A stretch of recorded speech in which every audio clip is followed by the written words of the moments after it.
Hey guys, tonight we're diving deep into the cracked leather boots, dust-choked trails and blood-stained dollar signs of something truly unhinged. Wild West bounty hunting. This was not your average game of cat and mouse. No, this was desperation meeting desperation.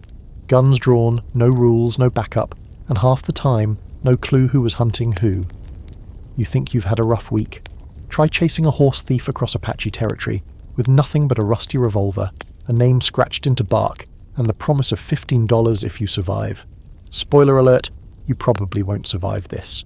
So before you get comfortable, take a moment to like the video and subscribe, but only if you genuinely enjoy what I do here. And hey, tell me where you're watching from and what time it is. I want to know which part of the world is losing sleep over 19th century bounty chaos.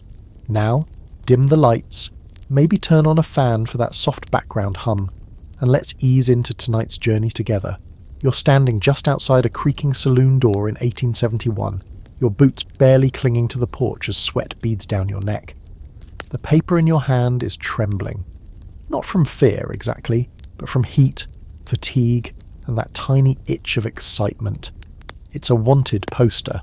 Smudged ink, badly drawn face, probably exaggerated nose. Dead or alive, it reads. Beneath, a reward, $200. In today's money, that's like pocketing over $4,000. For one man, one trigger pull, maybe two if he runs. This is bounty hunting frontier style, a legal grey zone painted in blood and gunpowder, where justice is whatever you can carry out in your saddlebag.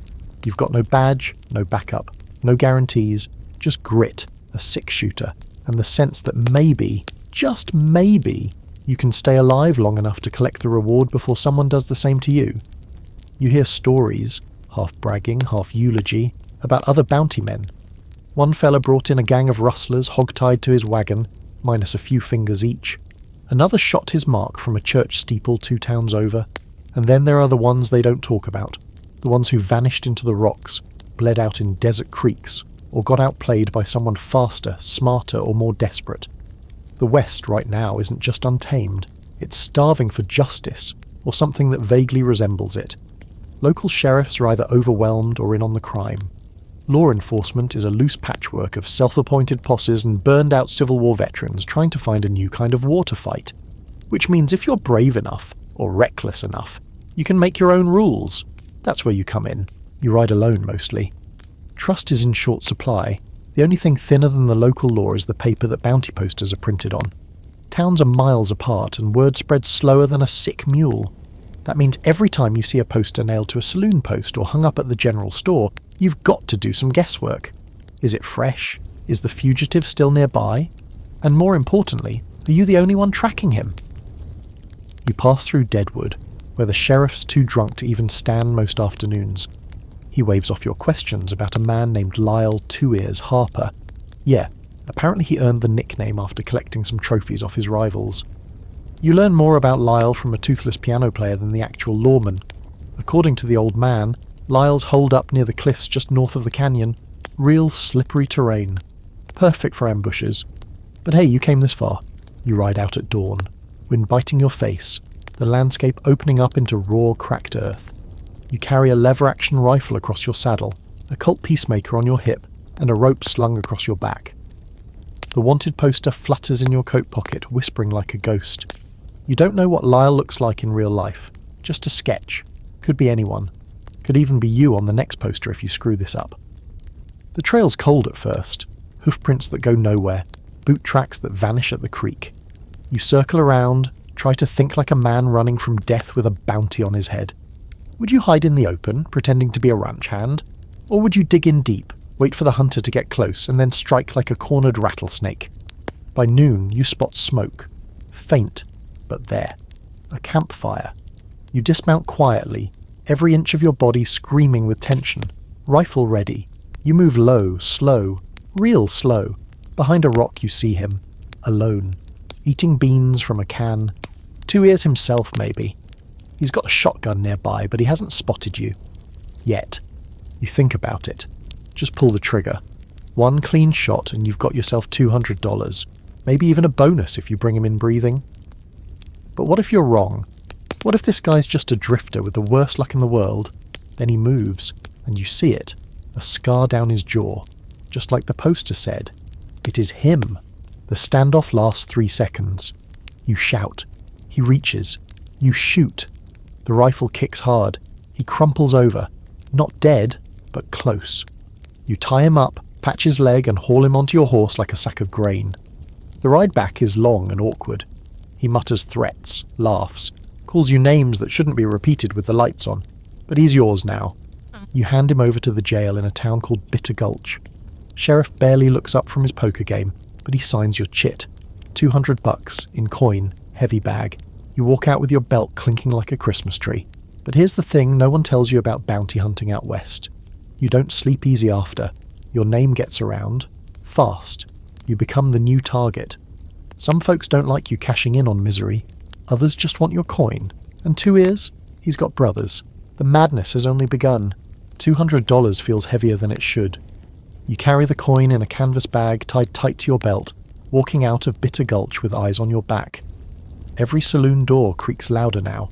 Every stranger's glance lasts a second too long. You're not just a bounty hunter anymore. You're a marked man who just made an enemy of a family known for cutting ears off people they liked. And 2 ears Harper, he has 2 brothers still breathing.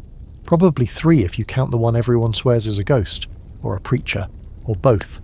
You mount up, ride slow, and don't look back until the town shrinks into nothing but dust and vague memory. That money is burning a hole in your pocket, but you're smart enough not to flash it all at once. You split it, some tucked into your boot, some sewn into your saddlebag lining. The rest you stash in a rotted-out tree stump a mile outside town. No one robs a man who doesn't look rich. At least, that's the idea. You camp that night under a scrap of canvas near the river. Fire low, horse tied, boots off but revolver close. You're not relaxed, just pretending. Your ears prick at every coyote howl, every owl hoot. Your nerves are fried. You dream about 2 ears rising up in the jail cell, picking the lock with his fingernails, gunning for you with a stolen badge and your own bullets. Morning comes like a slap. You wake with your back screaming and your mouth full of dust. Coffee tastes like burnt water, but you're alive. Another day on the edge of the law. And wouldn't you know it, someone's nailed up a fresh poster at the next town. This one reads, James Spider Callahan. Horse theft, arson, attempted murder. Dead or alive. Reward, $500. $500. That's not a reward, it's an invitation to chaos. Every bounty hunter from Arizona to Nebraska is going to smell that ink. You stare at the poster and feel your pulse kick up. Spider Callahan isn't just some small-time thief, he's a legend. Some say he robbed the same train twice in one night. Others say he set an entire town ablaze just to fake his own death. Half the tales are lies, sure, but the other half, well, they're worse. The thing is, Spider doesn't just run. He hunts back. You've heard stories. One bounty hunter found strung up outside his own tent with a playing card pinned to his chest. Another poisoned in a brothel after bragging too loud. The man plays dirty, unpredictable, and with a kind of twisted genius that makes your gut twist. But $500, that kind of money changes things. You could buy land, get out, build a place with an actual roof and 4 walls, maybe even sleep more than 2 hours a night without checking for shadows, so you start asking around. Quietly. Nothing too obvious. Just a few questions in the saloon. Some coins slipped to a stable hand. You learn that Spider was last seen heading toward Devil's Backbone, a stretch of cliff so ragged and remote most folks won't ride past sundown.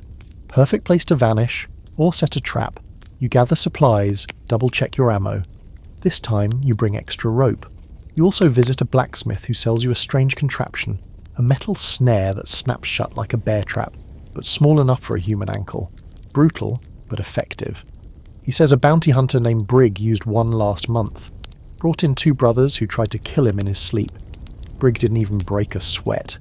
Of course, he also lost 3 toes last winter to frostbite, so not exactly a glowing endorsement for the lifestyle. You ride out 2 days later, taking the long route to avoid known ambush sites.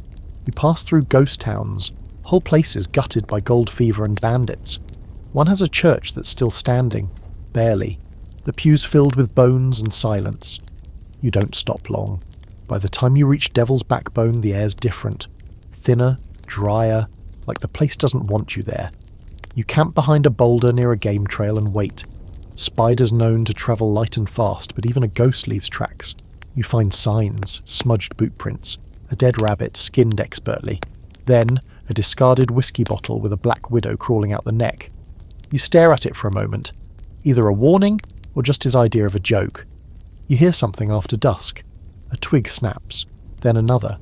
You go silent, hand on your pistol, heart thumping so loud you're sure the whole canyon can hear it. A figure appears against the ridge, silhouetted by moonlight. He moves smooth, confident, and dragging something behind him. It's not a kill, it's a body. You wait. Don't breathe. Spider's not just dangerous, he's theatrical. If he's showing himself, it's not by accident, but the wind shifts and the stink hits you. Rot, blood, and old leather. He's dragging a bounty hunter, or what's left of one. Maybe Brig, maybe someone newer, someone slower. Doesn't matter. The message is clear. Keep chasing me, and you'll end up the same. But you're not running. Not yet. Next morning you find a trail of boot prints headed south, weaving through a narrow pass. You follow cautiously, setting the metal snare just behind your camp, half hoping he's foolish enough to double back. Then you push on. Hours later you catch him. Not all of him, just a glimpse. A flash of coat through the brush. You raise your rifle, breathe slow, aim. Click. Nothing. Misfire. You curse under your breath, duck behind cover, fumbling with the bolt, and then, bang! A shot cracks the air and dirt kicks up an inch from your face. He's got you marked. Game on. You scramble for a better angle, take a blind shot, then roll. Silence. When you peek again, he's gone. You return to camp shaken, unsure if you missed or if he let you live. That night the trap sprung, caught something. It's not him, it's a note nailed to a raccoon. Too slow. Try harder. Spider. Your hands tremble just a little. You stoke the fire higher that night. You're not dealing with a criminal. You're in a duel with a madman. Spider Callahan is the kind of man who leaves notes on raccoons and then vanishes into the canyons like a ghost with a grudge. You wake up the next morning with your hand on your pistol, and your eyes bloodshot from a night of turning every sound into a threat. Your horse looks tired of this already. He's staring at you like he's reconsidering your partnership. You can't blame him. This isn't normal bounty hunting. This is a psychological war you didn't sign up for, and it's only day 3. But you're not about to back down. You came for $500, and $500 is a lot of reasons to keep moving forward. So you reload, recheck your snares, reinforce your nerves with the last swig of terrible coffee, and you ride, slow and low, scanning the cliffs and the brush and even the shadows for any sign of that lunatic. The trail you follow is half real, half imagined. Bits of broken twigs, scorched grass where someone's made a hasty fire. At one point, you find a tree with a bullet hole through the trunk and a splatter of dried blood. Could be his, could be someone else's. You're starting to realize that following Spider is like trying to trap a rattlesnake in a colander. It's possible, but stupid. Around midday you reach a narrow gulch known to locals as Widow's Bite. It's the kind of place even mountain lions avoid.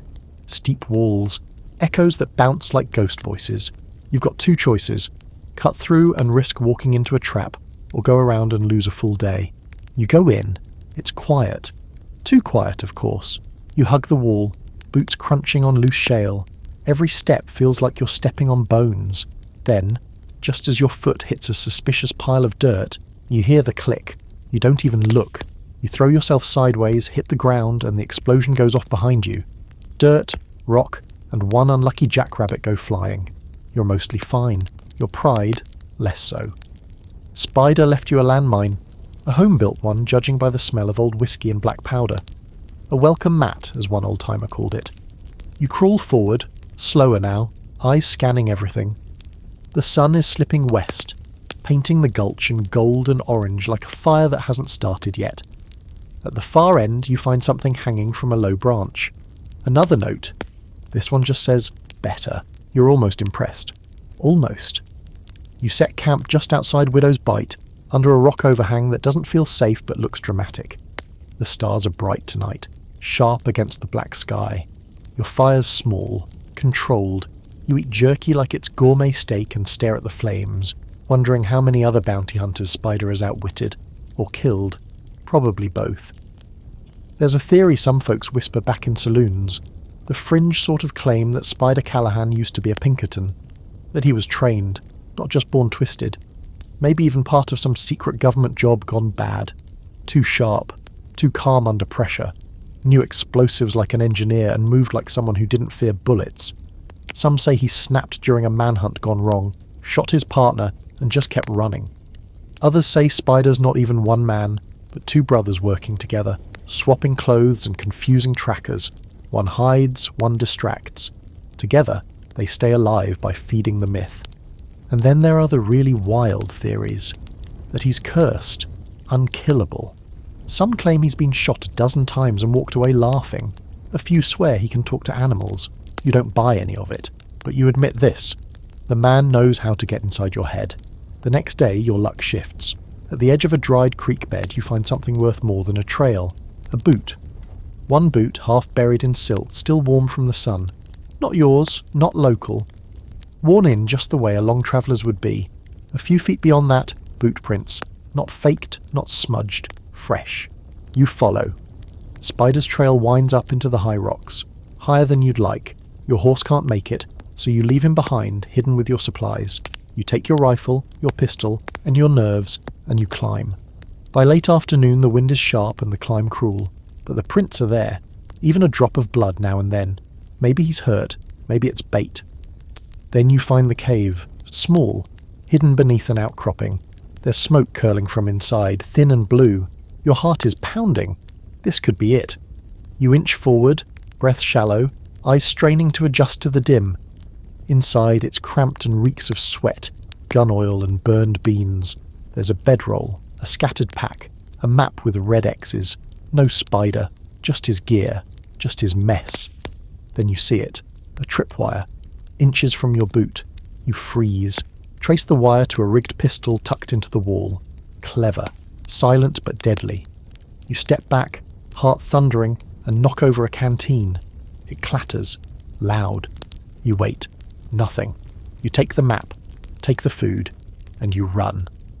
Halfway down the ridge a shot rings out, then another. Chips of stone explode next to your head. He's above you, watching, toying with you. You duck and roll, curse loudly, and fire 2 blind shots up the slope. Nothing. No movement. No return fire. When you finally make it back to your horse, you're breathless and bruised. Your saddlebag now contains Spider's map, which shows more than just escape routes. It shows towns he's marked. Names, dates, possibly his next moves, possibly a trail of victims. You ride into the next town, Dusk Creek, looking like you've seen a ghost because you kind of have. The sheriff, a bored-looking man with a broom moustache, doesn't ask many questions. Just eyes the map, shrugs, and offers a piece of advice. If you're chasing Spider, bring a coffin. Yours or his. Either way, you'll need one. You laugh. Then stop laughing. He's not wrong. You ride out of Dusk Creek before dawn, saddle creaking, your horse plodding slow under the weight of supplies, nerves, and a new piece of intelligence that's eating at the corners of your brain. That map you stole from Spider's cave, it's no ordinary trail guide. It's a stitched-together patchwork of handwritten notes, rough sketches, and ominous red circles drawn around certain towns like cursed halos. One of them is Gray Gulch, a nowhere kind of place nestled between the hills, mostly known for its whiskey, sheep, and its talent for being forgotten. But Spider's marked it with 2 slashes and a date, November 5th. That's 2 days from now. You're not sure if it's a planned heist, a rendezvous, or just another misdirection from a man who enjoys driving his hunters mad. But you know one thing, wherever Spider intends to be, that's where you're headed. Gray Gulch it is. The ride takes you through country so empty the silence feels alive. Plains stretch endlessly, a golden ocean of grass and brittle earth, dotted with the occasional tumbleweed that bounces past like it has somewhere better to be. You spot antelope now and then. A hawk rides the thermals high above, and for a minute you envy its view. No trails, no traps, no raccoons with insults nailed to their heads. Just wind and wings. By the time you see the rooftops of Gray Gulch, the sun is bleeding out across the horizon. You're dirty, sunburned, and paranoid. A child on the edge of town points at you and yells, "Another bounty man!" You don't even flinch. You just tip your hat and roll in like a storm cloud with a saddlebag. The town is small, real small. 1 street, 2 bars, a stable, a blacksmith, and a church that also doubles as the schoolhouse, and occasionally, depending on who you ask, the jail. You tie off your horse and duck into the saloon, hoping to blend in, but bounty hunters don't blend. Not with coats this long, eyes this twitchy, and weapons strapped like they're part of your anatomy. Inside, the place smells like spilled beer and overcooked stew. The barkeeper's a woman in her 60s with arms like tree branches and a scar down her lip that makes her smile look like a dare. You order coffee, she gives you whiskey, you don't correct her. You mention Spider Callahan's name casually, as if you're not hunting him for half a month's salary. People go quiet, not dramatically, but in that slow, simmering way that says they know something, and they'd rather bite a rattlesnake than tell a stranger about it. Eventually a man at the end of the bar speaks up. He's got a beard that's trying to escape his face, and a stare like he's seen too much for one lifetime. He says, "Spider was here 3 days ago, bought tobacco and left $2 for the preacher's dog. Then he vanished." You blink. "The preacher's dog?" He shrugs. "He liked the dog." You thank him and finish your drink, mind already churning. Spider's definitely been through, which means he's either still nearby or watching you right now, sipping something strong, enjoying the show. That night you sleep in the livery stable. It's cheaper, safer, and smells marginally better than the hotel. You bed down with your rifle and try not to think about how exposed you are. The map is spread out under your bedroll, lit by the flicker of a tiny lantern. You trace the lines again, this time noticing something odd. A symbol, half scratched, barely legible, next to Gray Gulch. Looks like a snake curled around a dagger. You've seen that before. Back during your time with a volunteer posse in Arkansas, there was a gang operating under that same mark. They called themselves the Fork-Tongue Boys, charming name, and they were known for robbing freight wagons, hiding in caves and gutting any lawman who came too close. The gang vanished 5 years ago, reportedly wiped out by a rival crew. But if Spider was part of them, or still is, this could all be bigger than one outlaw with a sense of flair. The next morning you wake to find someone's tampered with your saddlebag. Nothing's missing, except your bullets. You scramble out of the hay, heart kicking, eyes darting in the pale blue morning light. No one's around, just your horse, chewing indifferently, and a stable boy who swears he didn't see anyone. You find your bullets in the water trough, floating like drowned secrets. There's no note this time, just the gesture. He's here, somewhere, and now it's a game of inches. You reload with spares, double-check every strap, and head toward the church/school/jail, where the local preacher also serves as the sheriff, mayor, and sometimes doctor. He's a wiry old man named Elias who greets you like he's expecting a funeral, possibly yours. "I've heard of you," he says, narrowing his eyes. "You're the one brought in 2 Ears Harper." You nod. "And now, I'm here for Callahan." Elias sighs and leans against the fence post like the whole world just got heavier. Spider's not just an outlaw. He's a story. You kill him, and 10 more just like him pop up. You catch him alive, and someone will poison his breakfast before you get 2 miles out. He's too deep in. No one gets out that far and comes back the same. You ask if he's seen him. He shakes his head. Not directly. But strange things have been happening. Livestock gutted. A barn set on fire 2 nights ago. And then there's this. He pulls out a small piece of cloth from his pocket. Black silk, embroidered with that same snake and dagger symbol. You leave with more questions than answers, and a sense of dread that clings like wet wool. That evening a man walks into town. Dirty coat, worn hat, limp in his step. No one notices right away, but when he collapses outside the saloon, bleeding from a stomach wound, the place erupts. You're there in seconds. The man's dying, fast. You kneel beside him and ask what happened. "Spider," he gasps. He's planning something. Tomorrow night. The bank." Then he's gone. You stand slowly, blood drying on your hands. Now it's not just a hunt, it's a countdown. The dead man doesn't have a name, or if he does, no one's willing to give it. Folks just mutter about him being new in town, or from the Southern Trail, or the quiet sort. No one admits they knew him well, and maybe they didn't. Or maybe they're just smart enough to keep Spider Callahan's shadow from stretching in their direction. Either way, his body gets carted to the back of the church and laid out on a makeshift table beneath a stained glass window of St. Michael that has 2 bullet holes in it. This is Gray Gulch, after all. You spend the rest of the night watching the bank. It's a squat little structure made of stone and optimism, with a 2nd-floor apartment where the manager lives and drinks himself into semi-consciousness by 8 p.m. sharp. If the flickering lamp in the window's anything to go by. You scout the perimeter looking for weaknesses. 1 broken shutter, 2 low windows, a rusted back door. Not much of a fortress. If Spider wants to rob it, or burn it, or blow it sky high, it wouldn't take much effort. which is probably the point. Around midnight, you stake out across the street, wrapped in your coat, rifle across your lap. The night is a different world out here. Quieter, sure, but alive with whispers, creaking boards, distant hoofbeats that vanish before they arrive. A dog barks once and then doesn't again. Even the wind seems to hold its breath. That's when you spot him. Far end of the street, just a shape at first. Then a man walking casual like he owns the dirt under his boots. Long coat, wide hat, and that unmistakable gait. The slow, slouchy confidence of someone who knows every eye is on him and doesn't give a damn. Spider Callahan, in the flesh. He walks past the saloon, past the general store, past a drunk passed out on the porch, and heads straight for the bank. You slide your rifle into position, but you don't shoot, not yet. He doesn't go in, he doesn't draw a weapon. He just stops, turns, and lights a cigarette with a match that flares like lightning in the dark. The light catches his face, just enough to confirm what you already knew. Then he looks right at you. Not a glance, a look. Like he's known where you were all along. Like this whole thing, this town, this plan, this night, is a story he's been writing, and you're just here to turn the pages. He tips his hat, turns, and walks off into the dark. You don't follow, you want to, but you're not that dumb. This is bait, the entire thing, and tomorrow's the trap. At sunrise, the town's already buzzing. Word spread about the man who died in the street. People are locking doors, boarding windows, whispering names like they're curses.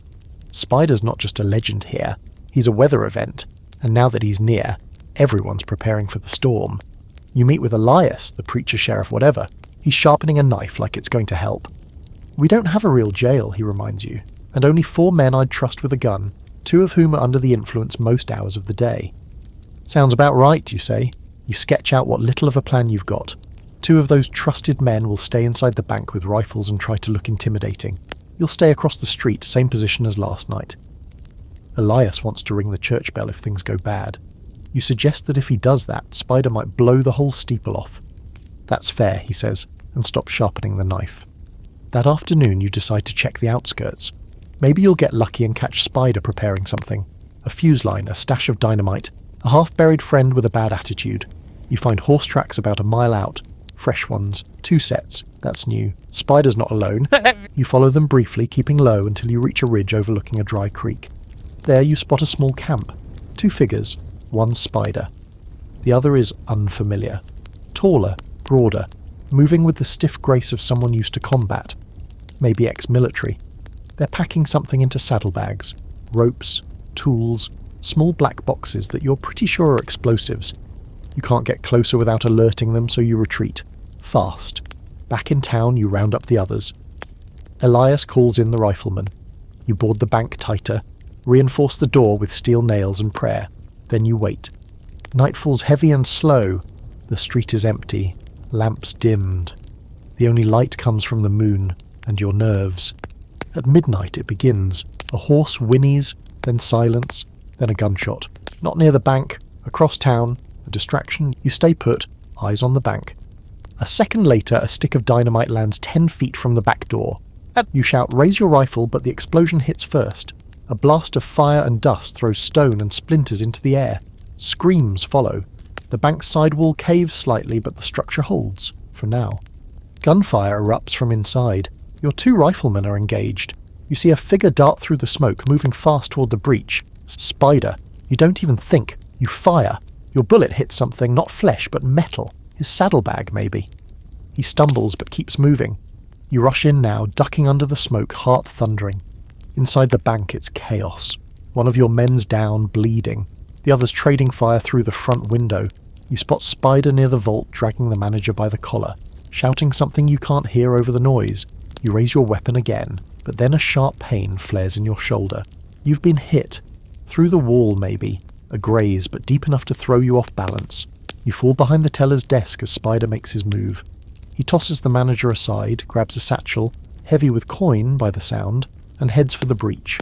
You pull yourself up, bleeding, furious, and take one last shot. This time you hit him. He stumbles hard, drops the satchel, curses, but he doesn't fall. Instead he turns, locks eyes with you and smiles. Then he vanishes into the smoke. You limp after him, but by the time you hit the street he's gone. A second horse waits just beyond the hill, and both riders, Spider and his new friend, are already blurs in the dark. They leave behind a busted bank, a dead man, and a lot of unanswered questions. You stand there, bleeding and bitter, as the townsfolk emerge, coughing and pointing. One of them asks, "Did you catch him?" You don't answer, because you don't know. Not yet. You wake up with a bandage around your shoulder and a hangover that you didn't earn.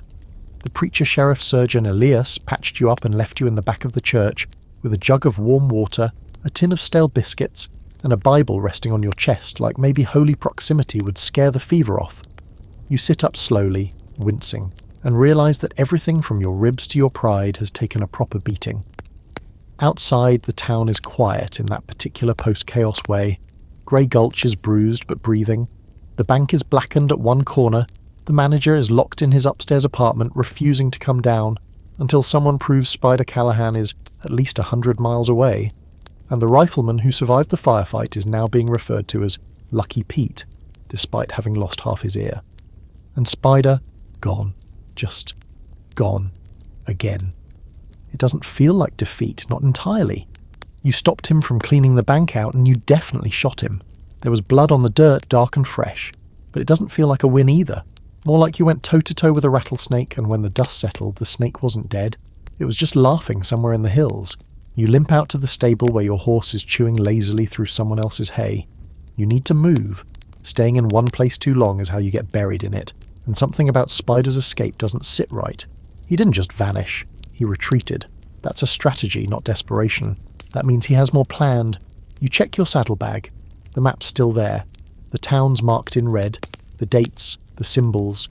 But now you notice something you missed before. A faint pencil line, almost rubbed away, leading west. A line that curves along a ridge and ends in a small X labelled Judah's Leap. You ask around, and no one wants to talk about Judah's Leap. Not openly, not during daylight. Finally, Elias corners you and speaks in that gravel-low tone he saves for church confessions and funeral duties. Judah's Leap ain't on any real map, he says. It's a hideout. Natural fortress. Used to be a mining camp till the ground gave way and swallowed half the site. What's left of it's all jagged rock and vertical drops. If you were hiding and didn't want to be found, that's where you'd go. You nod. Your shoulder aches like it's on fire, but there's no chance you're stopping now. That evening you head out. The ride west is harsher than anything before. Narrow trails skirting cliff edges, thickets that claw at your coat, an air so dry your lips crack open just from breathing. The land gets meaner the further you go. It's like it remembers blood. At one point you pass a twisted tree with 3 sets of initials carved into the trunk, and below it, a noose rotting in the wind. No sign of a body, just the rope, swaying like a lazy metronome. By nightfall you find a spot to camp where the rocks rise high around you. You build no fire. You sleep with your back to the cliff and your hand resting on your pistol. The moon creeps across the sky like it's in mourning, and you dream of dynamite, smoke and laughter that doesn't have a face. The next morning you reach it. Judah's Leap. It lives up to the name. A high plateau cut into 3 levels surrounded by vertical rock faces and spires of stone that look like God was in a foul mood when he carved them. There's a narrow path leading in, barely wide enough for a horse, and what looks like a collapsed mine entrance halfway up the southern face. You dismount, leave the horse tied at a lower outcropping and start climbing. Your shoulder protests with every step, but you push through it. You're close now. You can feel it. At the mine entrance there's old debris. Rusted tools, empty whiskey bottles, a torn boot. Signs of life, but nothing recent. You're starting to think this might be another dead end when something catches your eye. Smoke. Thin, rising from a chimney carved into the cliff above you. Not from the mine, from somewhere higher up. You climb again, slower now, careful. The rock is loose, crumbling in places. You use a pickaxe you found below to steady your way up. When you reach the upper shelf, you find it. A camp, tucked against the cliff wall, camouflaged with tarps and brush. There's a small fire pit still smouldering, a half-cooked rabbit on a spit and a pair of bedrolls, one stained with blood. He's been here, and he's hurt. You crouch low, scanning for movement. Nothing, no footsteps, no sound, but your gut is screaming. This is wrong, too quiet. You edge forward, and then you see it. A wire, thin, just visible against the rock. Tripwire. You freeze. And then a voice behind you says, "Too slow again, friend." You spin, too late. Spider stands 12 feet away, rifle aimed at your chest, bandage wrapped around his side, grinning like a man who just won a bet he never doubted. "You're consistent," he says. "I'll give you that." You stare down the barrel of his rifle and don't flinch. "That bank robbery went south," he shrugs. "Distractions are messy. Sometimes they bleed. You do something stupid. You smirk. You planning on talking me to death, or do we get to the shooting part?" He steps closer, rifle still steady. "See, here's the thing. I don't actually want to kill you. That throws you," he notices. "You're not like the rest," he says. "You've got some sense. Some fire. You actually understand what this life is." "And what life is that?" you ask, stalling, watching for weakness. He lowers the rifle, just a hair. "One where the law ain't about right or wrong. It's about who's faster, who's willing to do the worst thing first. You know that. I see it in your eyes. He's not wrong, but he's not right either. I hunt men like you say, because if no one does, you keep going. You burn towns, you gut good people." "Good people?" he echoes, laughing. "There's no such thing. Just people who ain't desperate yet." Then he tosses something and instinct takes over. You duck, roll. It's not dynamite, it's dust. Fine powder, flaring bright in the firelight. A distraction. By the time your eyes clear, he's gone. You run after him, heart hammering. He's fast, limping but agile. He dives off the ledge, rolls down the slope and vanishes into a crevice in the rock. You don't follow, not yet. You catch your breath, taste blood, and whisper to the night, "Next time." Because now it's not about the bounty as it's personal. The next time doesn't come for 5 days. That's how long you spend combing the rock fields around Judah's Leap, picking through the dust and shadows, following tracks that vanish the second they start to make sense. Sometimes you catch signs, ashes still warm, fresh footprints, even a strip of cloth snagged on a thorn bush stained with blood. But they all lead nowhere. It's like chasing smoke, like trying to trap a ghost who's better at being alive than anyone you've ever met. Your shoulder is healing, slowly, and only in the looser sense of the word. You've stopped bleeding at least. That's about as good as it gets out here. There's no doctor, no medicine beyond whiskey and willpower, and even your horse is beginning to walk like he's second-guessing your life choices. By the 6th morning, you've had enough. You decide to leave Judah's Leap behind and circle south, toward towns that still appear on maps and where a hot meal doesn't come with a side of paranoia. That's how you end up in a dusty little spot called Willow's End, a place that sounds pleasant until you actually see it. It's nothing more than a warped row of buildings on the edge of a dried-out creek bed. There's a single saloon, a livery stable that doubles as the blacksmith's forge, and a church that's mostly just a bell tower leaning at a very concerning angle. You've seen ghost towns with more life, but the second you ride in, something's off. People stare, not just casual glances, but the kind of looks that pin you to your saddle and start rearranging your obituary. Then you see it. A fresh wanted poster nailed to the front of the saloon. Not weathered, not sun-faded. It's him, Spider Callahan, but not like before. This one isn't offering a few $100s and a shrug. This one says $2,000, dead or alive, and under that, in bold red ink, wanted for the murder of US Marshal Clyde Heller. You stare at it for a long moment. Not because it shocks you, Spider's always had it in him, but because of what it means. Killing a marshal isn't just criminal, it's war. The government takes that sort of thing personally.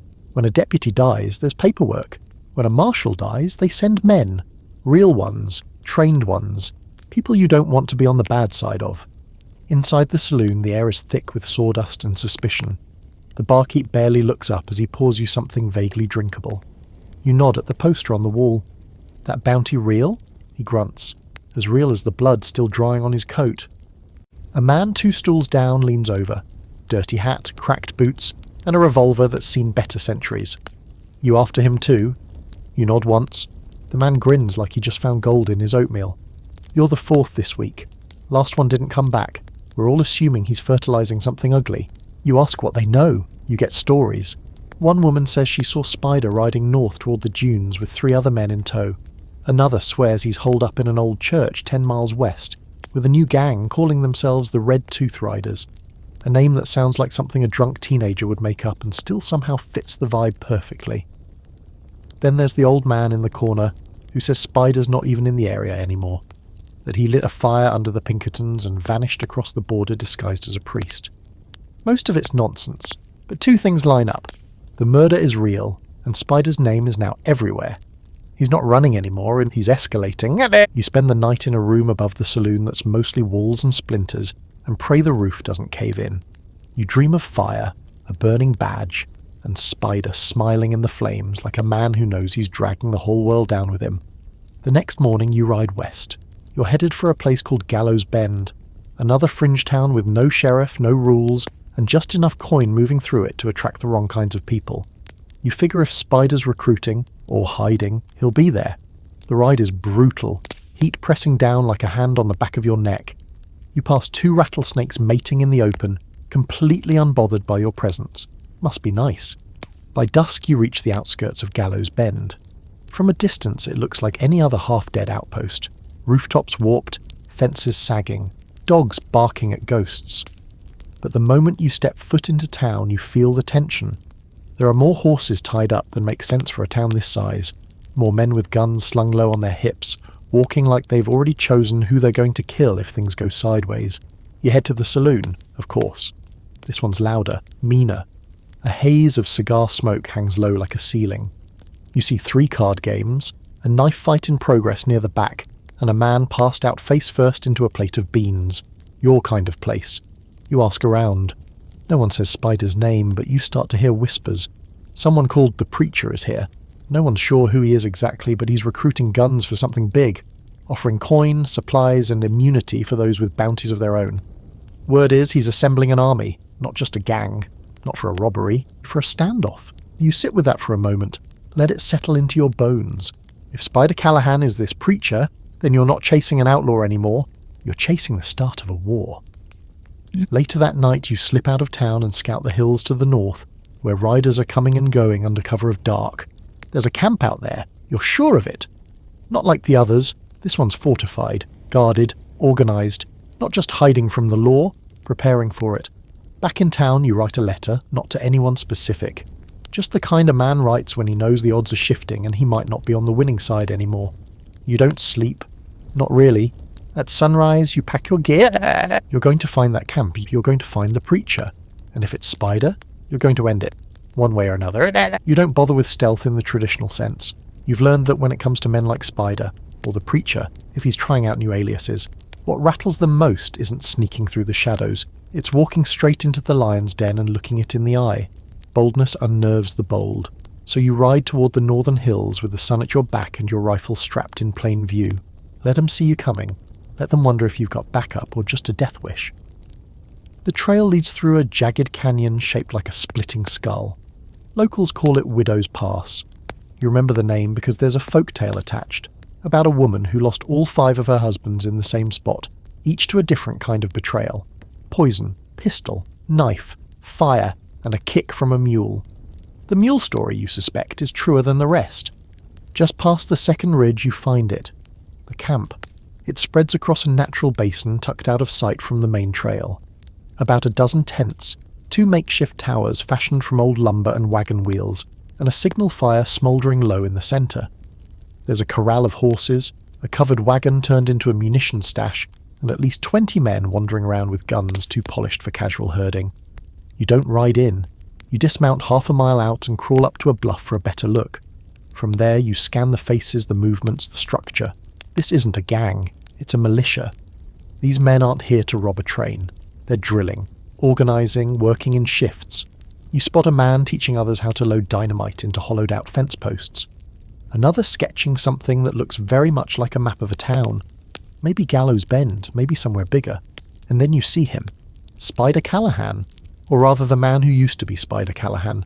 He's standing in front of the fire, coat clean, hat tilted back, no longer limping. His side must have healed. Or maybe it never needed to in the first place. He's giving orders now, not just surviving. Barking instructions, gesturing at the map. He's not hiding, he's commanding. A man walks up beside him, taller, built like a tree stump with arms. Could be the second rider you saw back at Judah's Leap. They confer briefly, then separate. You watch as Spider, no, the Preacher, moves to a small tent near the back. Private. Guarded. That's where you'll go. You wait until dusk, then you move. It's not the smoothest approach. You slip once on loose rock and land flat on your back in a bush full of thorns. You bite your lip to stay quiet and pick half a cactus out of your thigh before crawling on. Eventually you reach the outer edge of camp. There's a gap in their patrol near the northern perimeter, just enough time to slide between the tents and crouch behind the wagon. You can hear voices now, close. "They still coming?" one man asks. "3 groups already past the canyon. The rest are due by sunrise," someone replies.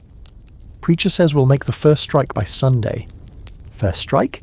You knew Spider was bold, knew he was dangerous, but you didn't know he'd gone full warlord. This isn't revenge, it's revolution. You slip toward the tent, ducking between shadows, keeping your boots silent on the dirt. 2 guards stand nearby, leaning on their rifles, half alert. You're about to weigh your odds, 1 against 2, with a bum shoulder and an aching leg, when a commotion erupts behind you. Gunfire, screaming. Someone just attacked the camp. Chaos breaks out like wildfire. You don't waste the opportunity. As the guards rush toward the gunfire, you dart inside the tent. It's dimly lit by a lantern swinging from a rope. Maps, crates, a desk covered in papers, and behind it, Spider Callahan, staring at you like he's been expecting this exact moment all day. He doesn't reach for his gun. He just leans back in his chair, steeples his fingers, and says, "You again? You really think you can take on the territory?" you ask, stepping forward, gun drawn but not raised. Yet. He smirks. "I don't need to take the territory. Just bleed it long enough that it collapses on its own. You want to shoot him. You really do. But something about the way he sits there, calm in the middle of madness, unsettles you. He's too relaxed, too measured." "You're going to get them all killed," you say. "Maybe," he says. "Or maybe I give them a choice. I give the drunks, the drifters, the misfits and the outlaws something more than dying alone in the dirt." "You're not a hero," you snap. "I'm not pretending to be." More gunfire outside, then a huge boom. Something explodes near the tower. You feel the ground shake. Dust rains down from the tent ceiling. Spider rises slowly, calmly, as if this is just the dinner bell ringing. "You should go," before someone mistakes you for one of them. You hesitate. "One of who?" He grins. "The new bounty hunters. The ones the marshal sent." You freeze. "What?"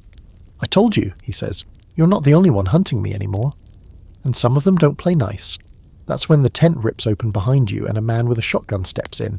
You don't hesitate this time. You shoot. Twice. He drops like a sack of flour, the boom of his weapon still echoing through the night. You turn, but Spider is gone. Again.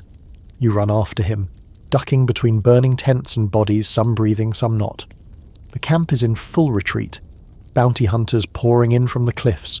Lawmen with badges and spurs lighting the place up like Judgment Day. This was planned. An ambush, just not by you. You dive into the dust, crawl to safety, blood pounding in your ears. Above you, silhouetted on the ridge, you see a horseman riding west. Fast, alone. Spider, the preacher. Whatever he is now. You watch him vanish into the darkness, again 1 step ahead. And for the first time, you wonder if this chase will ever really end. Or if it's just the beginning of something worse. You don't stop running until your lungs feel like torn canvas, and your boots are half melting into your feet. Behind you, what used to be a secret militia camp is now a bonfire of gunpowder and vengeance. Smoke curls into the sky, lit orange from within like some hellmouth just cracked open. Bodies lie crumpled between tents, some still twitching, others still holding their weapons as if they're waiting for orders. The marshals and bounty men that swarm the place aren't celebrating. They're regrouping, checking for survivors, scanning the cliffs for anyone who got out alive, you included. You stay low, hiding behind an outcrop while the scene settles into something less murderous. Eventually a group of bounty hunters strolls past close enough for you to overhear their chatter. You see him? Spider? Who else? They say he slipped through the East Pass. Again. That man's not a fugitive, he's a myth. You grit your teeth. He's no myth. He's very real and now more dangerous than ever. You give it another hour before crawling out of the shadows. By then the fire's mostly down, the smoke trailing lazily into the early morning sky like a surrender flag that nobody means. You move toward the wreckage, careful to walk like someone who belongs. Nobody stops you. Everyone's too busy counting corpses or patching bullet holes. You blend in, a nameless, blood-smudged face in the fog of aftermath. You find a half-collapsed tent and sit with your back against it. Your mind's buzzing like a kicked beehive. You saw Spider, spoke to him, you were in his tent, you pulled a trigger on one of his men, and he still slipped away. Again. But something shifted. This wasn't just another escape. This was a declaration. Spider didn't just want to run. He wanted to build. That camp wasn't a hideout. It was a launch pad. And if the marshals hadn't come when they did, you might be waking up tomorrow to headlines about towns burning and telegraph lines going dead. He's trying to start something bigger than himself now, and you're still just one step behind. By midday, the marshals have turned the place into a crime scene. Men in long coats and clean hats walk around measuring distances between bullet holes and boot prints, as if any of it will bring them closer to understanding the chaos. You know better. You've been in this long enough to understand the difference between facts and patterns. That's when you spot him, Marshal Landry. You've never met him personally, but you've heard enough stories to fill 3 graveyards and a book deal. He's tall, with hair going grey at the edges and eyes so cold they'd put out a prairie fire. He's got a scar across one cheek that looks like a railroad track, and a voice that sounds like someone dragging a spade through gravel. He walks up to you like he already knows your name. You're the bounty man who took down 2 Ears Harper. You nod slowly. That was me. And you're after Spider? Another nod. Been on him for weeks. Landry looks you over, then hands you a rolled up paper. You open it. It's another wanted poster. Spider's face, again. Only this time, the reward's gone up. $5,000, dead or alive. His crimes now include arson, multiple murders, destruction of federal property, and something vague but ominous labelled seditious conspiracy. Government's getting real tired of him, Landry says. We've got a task force now. Half bounty hunters, half marshals. You in? You hesitate. I work better alone. He squints at you. Not anymore, you don't. This isn't some outlaw on the run. This is an insurrection waiting to hatch. And you, well, you've been closer than any of us. You fold the poster, tuck it into your coat. If I find him, I don't plan on sharing the bounty. Landry smiles, just barely. Fair enough. Just make sure he doesn't light another match before you do. That night you leave the wreckage behind and head south. Not because the marshals tell you to, not because of the reward, but because Spider wants you to follow. That's the most dangerous part. He enjoys this. The chase. The cat and mouse rhythm of it all. You've become part of the game for him. A familiar shadow. A worthy opponent. And if you don't end it soon, you're going to wake up one morning with a knife in your chest and a note pinned to your shirt that says, "Well played." 2 towns later, in a place called Brimstone Ridge, you finally catch another lead. You've been trailing quietly, asking around, showing the poster without being too obvious. Most folks claim they haven't seen anything, but a boy in the stables says he saw a man with a bandaged arm and a mean laugh leave town with 2 others just the day before. He points you toward the old iron trail. It's a broken-down supply route that hasn't been used since the railroad ate up its business. Now it's a haven for drifters, smugglers, and folks who don't want to be seen by anyone who counts. You ride out at first light, hugging the trail with your coat pulled tight and your eyes squinting into the rising dust. The path is rough, lined with dead trees and broken fences. At one point, you pass a burned-out wagon that still smells like kerosene. A buzzard watches you from a tree with that smug look birds get when they expect a meal soon. Then you find it, a fresh grave, hastily dug, shallow, marked with a crooked cross made from 2 snapped branches. You dismount, kneel, no name, no sign of who they were, just a grave in the silence of the wild. You dig, gently, using your hands and the flat of your knife. The body's still warm, shot once in the gut. No badge, no papers, but the boots are federal issue, a marshal. You mutter something half prayer, half apology and rebury him. The wind kicks up as you ride on. You're not the only one chasing Spider anymore, but you're starting to think you might be the only one who understands what's really coming. He's not going to run forever. He's going to stand, and when he does, you'll have to decide what kind of man you are. Bounty hunter, peacekeeper, or just the last one left standing in a long line of ghosts. You make camp that night in a hollowed-out gully beside an old cattle fence, long since surrendered to rust and weather. The stars overhead are sharp and unblinking, the kind of stars that seem to be watching you instead of just shining. Your fire is small, hidden behind a rock wall, the flames barely high enough to warm your hands. You don't need light tonight. You need quiet. You need stillness. You need to let your thoughts settle into something that resembles a plan. Because this isn't just a hunt anymore, it's a siege. Spider Callahan, preacher, warlord, myth, whatever he's calling himself now, has become something else entirely. He's not a man running for his life. He's a man reshaping it, building an empire out of fear and reputation and people who've run out of options. It's not just the reward money swelling. It's his influence. He's recruiting now. Not just outlaws and murderers, but farmers, disgruntled veterans, men who lost land and pride to railroads and banks, men who want to belong to something, even if that something comes with blood on its hands. You lean back, the firelight flickering across your face, and remember a name you haven't thought about in years. Tom Grady. He was the first man you ever tracked for a bounty. Small time back then. Ran a gambling racket out of an abandoned riverboat and shot a card cheat who tried to leave with his teeth. You were green, clumsy. But you got him. Dragged him all the way back to Missouri with a broken nose and frostbitten toes. You collected $60 and a handshake. You remember how light your boots felt afterward, like you'd finally found the road you were meant to walk, and now here you are, 10 years later, the road lined with corpses and regrets. Your boots are heavier these days.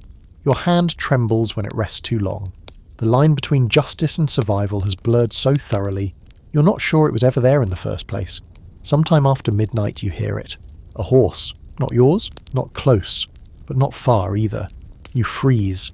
The wind's on your side, blowing away from your camp, and the rider doesn't seem to know you're here. You crawl to the edge of the gully, belly to the dirt, and peer over the ridge. Moonlight glints off a dark coat, a silver rifle strapped to the saddle. You recognize the rider immediately.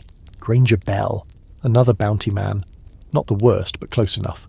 Tall, grim, with a habit of letting his targets bleed out instead of bringing them in. You crossed paths once, years ago, when you both hunted the same bandit in El Paso. You got the bounty. He got 2 cracked ribs and swore he'd remember your face. Looks like he has. He rides past, slow and deliberate, scanning the terrain like a hawk. You slip back down into the gully and put out your fire. Granger doesn't stop, just keeps riding toward the west, toward where Spider's trail continues to snake its way across the land. But you feel it now, the race tightening. You're not alone anymore, and you don't like it. The next morning you ride hard. You figure Granger's headed for Raven's Hollow, a miserable smudge of a town nestled in a fold between 2 hills and a stretch of pine forest. The place used to be a lumber outpost, then a boom town, then a boneyard when the silver ran dry and the plague ran wild. Now it's just saloons and secrets and a couple of dogs that bark at every passing cloud. You make it there by noon and head straight for the saloon.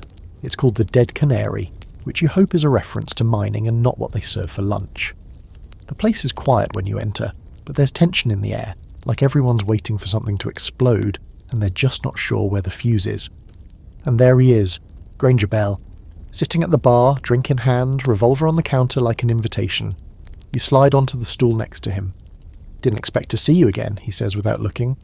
"I'm like a bad toothache," you reply. "Always show up when you're enjoying yourself," as he chuckles. "You still chasing Callahan?" "I'm not chasing," you say. "I'm closing in." "Is that what you call it?" He gestures toward the bartender, gets 2 drinks. Man's always 3 steps ahead of you. Hell, he's building something. You ever think maybe he ain't the one running anymore? You take the glass, but don't drink. "I've thought a lot of things lately." That doesn't mean I'm about to let him become king of the ashes. Granger leans in slightly, drops his voice. "Word is Callahan's planning to take a town. Not rob it.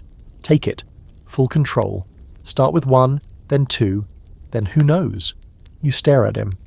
"Which town?" Granger finishes his drink. "No one's sure yet. But it's soon. Real soon." Then he stands, tosses a coin on the bar, and walks out like the conversation didn't just raise the stakes for the entire territory. You sit there a moment longer, fingers tightening around the glass.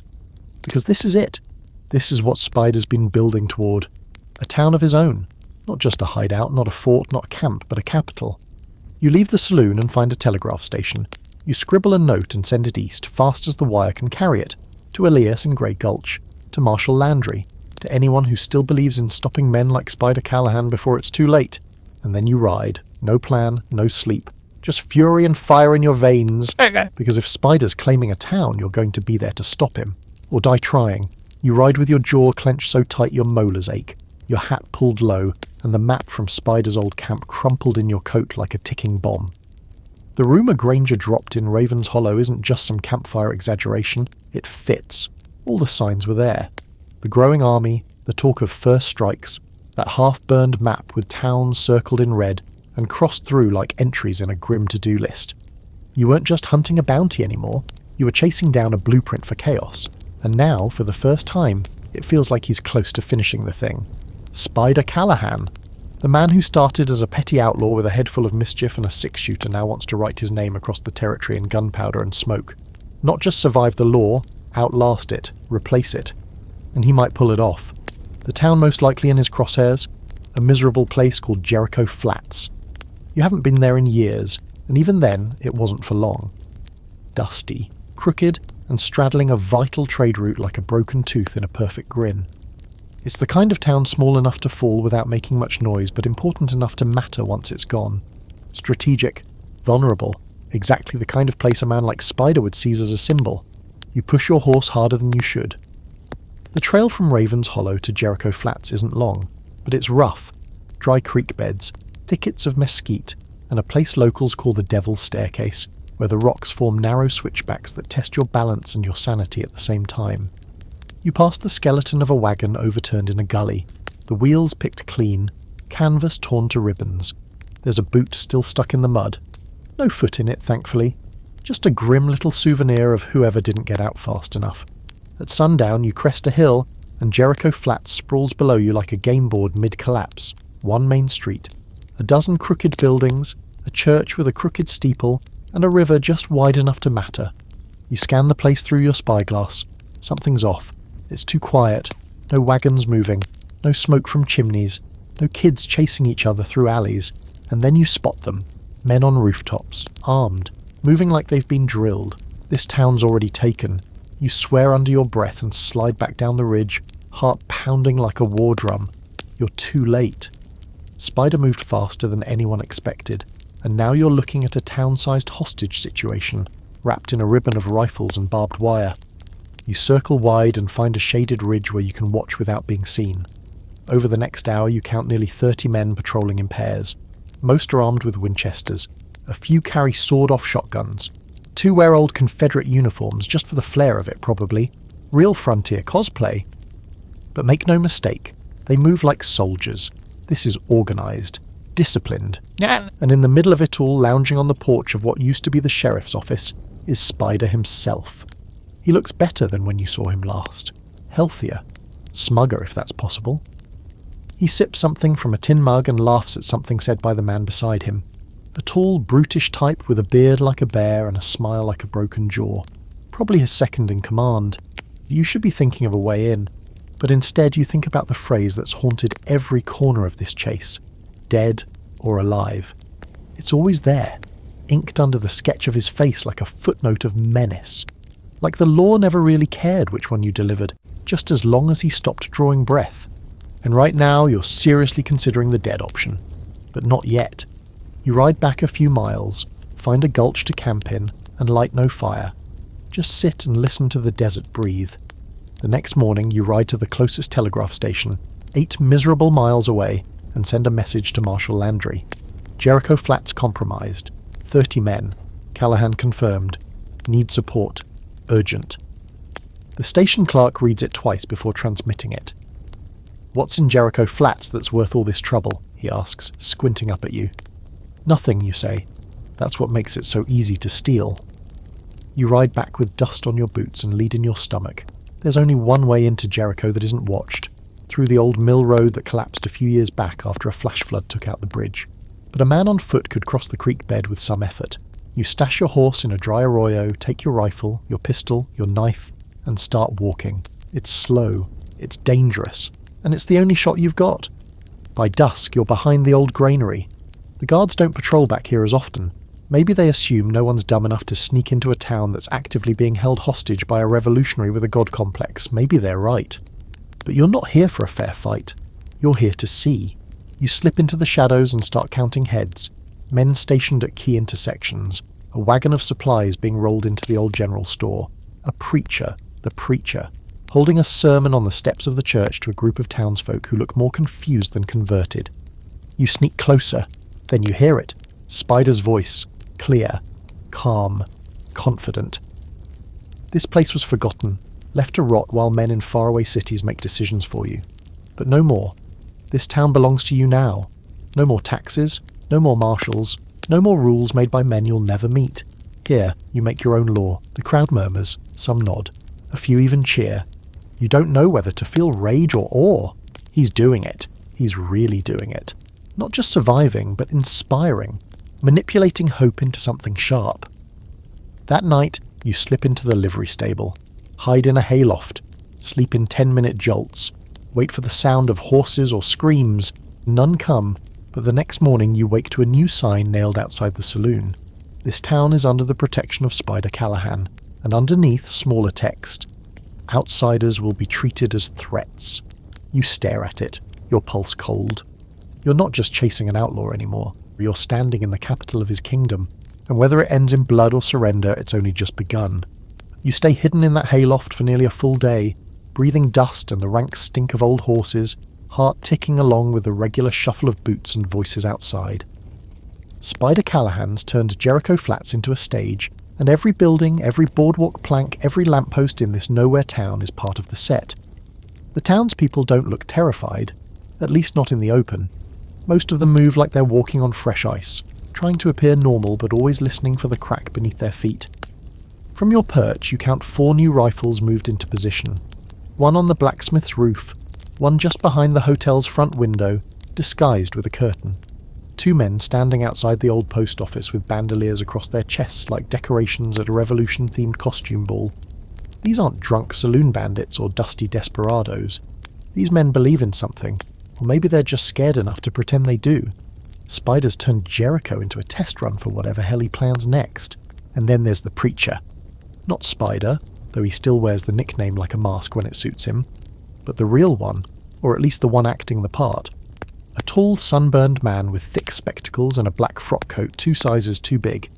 He holds meetings every morning in front of the church, speeches about liberty and land, about the failure of lawmen and rail barons and the tyranny of East Coast currency. His sermons slide easily from scripture to sedition, and the townspeople nod like they've been waiting years for someone to give them permission to be angry. And Spider? He watches from a rocking chair most mornings, mug of coffee in hand, one leg crossed over the other. He doesn't need to shout. He doesn't even need to speak. His presence alone makes everything stick. He's become myth, standing in the flesh. A story people want to believe. But you're not here to believe. You're here to end it. You wait until nightfall and slip from the hayloft under a curtain of fog rolling in from the creek. You move fast, careful, using the dark like a second skin. Your shoulder still aches from the last run-in, but your boots are silent and your hand is steady on the revolver. You make your way toward the old boarding house, the one that collapsed partially in the flood 2 years back. Its rear wing still stands, barely, and if memory serves, it has a trapdoor that leads to the old storm cellars, the same ones that connect, in theory, to the old root tunnels dug by the original settlers, when outlaws and dust storms were more common than taxes. You find the trapdoor right where it should be, beneath a broken cot and a few rat droppings. It creaks like a widow's knee, but it opens. You slide down the ladder, lantern gripped in your teeth, boots hitting dirt. The air below is damp and cold. Earth walls, wooden support beams rotting like forgotten bones. It's not a maze, not exactly, but the tunnels twist and dip, and more than once you feel the floor shift under your weight like the whole place might give up and bury you. Eventually you find what you're looking for, a passage leading beneath the church. You listen. Voices above. Footsteps. A chair scraping. You climb up carefully and peek through a loose board under the floorboards, and there he is. Spider Callahan. Alone. No guards. No preacher. Just him and a bottle sitting at the altar like a man waiting for confession. He's writing something in a journal, leather-bound, pages yellowed at the edges. Every now and then, he glances toward the pulpit like he's rehearsing a speech. You should kill him. Right here, right now. That's what the bounty says. That's what justice demands. But instead you listen. He mutters to himself. They won't understand it now. Not yet. But in 10 years they'll say this was where it started. You slip back into the tunnel, shaking. You don't know what's worse, that he believes it, or that he might be right. Back in your hideout, you sketch a quick map of the patrols. You plan your exit. You know the marshals must be coming, Landry got your wire. But the question is, how long will it take? And will they come in quietly, or bring a war down on the whole town? You don't sleep that night. Instead, you sneak into the telegraph office and send one more message. Jericho taken. Spider inside. Militia active. Civilian risk high. Do not engage without full force. Awaiting orders. The operator never sees you. You're gone before the machine finishes clicking. The next morning, Spider takes the stage in front of the church. He's traded the usual coat for a cleaner one. He's shaved. He looks somehow more dangerous cleaned up, like a man about to be immortalized. He gives a speech. It starts slow, talks about betrayal, about the federal government abandoning the frontier, about railroad barons stealing land, marshals taking bribes, and banks turning farmers into beggars. Then it turns. He announces the formation of the Frontier Free State, a new territory, independent, self-governed, protected. There are cheers. Actual cheers. The townsfolk are buying it. Some wide-eyed, some hesitant, but enough of them are clapping. And that's when you realise you're not just here to stop a criminal, you're here to stop a movement, and you're already losing. You wait until nightfall and sneak back into the tunnel. This time you bring a stick of dynamite. No more warnings, no more second chances. If Spider wants to build an empire on top of this church, you're going to make sure the foundation won't hold. You set the charge beneath the altar. The timer gives you 15 minutes. You crawl out and vanish into the alleys. 15 minutes to change the course of a town. Maybe the whole frontier. Okay. As you reach the edge of Jericho Flats, you hear the first explosion tear through the ground. Then shouts, gunfire, a bell ringing wildly. You don't look back, but you know he's alive, because the game's not over yet. Not until one of you stops breathing. You ride hard and fast into the hills west of Jericho Flats, the echo of the explosion still thundering in your skull like Judgment Day on a delay. Smoke curls into the sky behind you, mixing with the clouds, and the horse beneath you strains with every stride, lungs rasping like bellows worn thin. You don't look back, not because you're afraid of what you'll see, but because you already know. The explosion wasn't enough. You set it right, measured the powder, timed the fuse. You felt the shockwave in your teeth. The church floor would have collapsed like a sinkhole, taking the pulpit and the smug grin of Spider Callahan with it. But in your gut you can already feel it. That itch, that eerie, hollow stillness that tells you he survived, that he's already halfway into his next scheme. Maybe he wasn't even inside. Maybe he set you up to blow your last chance on a pile of wood and righteousness while he walked away clean, holding a fresh flag in one hand and a whiskey bottle in the other. He's still ahead. Always one breath, one bullet, one backdoor escape ahead. But not for long. You ride into Apache territory without blinking. No one does that lightly. It's not just the landscape, sharp and skeletal like the world cracked and left the bones behind. It's the weight of it. The history, the blood, the unmarked graves, the knowledge that trespassers often don't get second chances out here. You've heard the stories. Traders who vanished, surveyors found scalped, their tongues nailed to trees, settlers whose wagons were discovered weeks later, everything picked clean but the bones. Some of it's truth, some of it's twisted memory, most of it's just anger, earned, simmering, unhealed. You're not here to disrespect the land. You're here because Spider is. He's using it. Word is, he's struck a deal with one of the breakaway bands, Apaches who want nothing to do with the government or the reservations, who are still fighting a war long since buried by white paper and bad promises. And Spider? He knows how to use a broken promise, knows how to offer a shared enemy and a common cause. The idea of him hiding out here, using their territory like a shield, doesn't sit right. You're not about to march in and make demands. You're not that foolish. But you are going to find him. And if he's twisted any group into backing his rebellion, you're going to put an end to that alliance, one way or another. You make camp on a ridge near the Salt Hills. The stars out here don't twinkle, they burn. No towns for miles, just ridgelines, canyon mouths, and shadows that move when you're not looking. You tie your horse to a juniper bush and keep both pistols close. Sleep in shifts, listen for drums. Or worse, nothing. By sunrise you're following tracks. They're faint, Spider's not careless. But a man can't travel through this dust without leaving something behind. A scuffed boot heel, a broken branch, one bent tobacco tin half buried in the sand. You follow the trail through a ravine that locals call Coyote's Mouth. Narrow, sunless, and winding.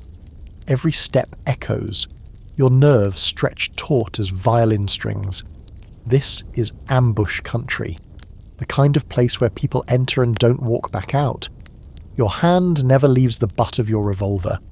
Halfway through the pass, you find it. A warning, a spear, driven into the ground. A red cloth tied around the shaft, fluttering like a snake's tongue. You stop. Behind it, the trail splits, one path winding toward the cliffs, the other down into the valley. Spiders baited you before, but this is different. This is a message. You pick the cliff path. Takes longer, takes more nerve, and takes you straight to a lookout point, and that's when you see it.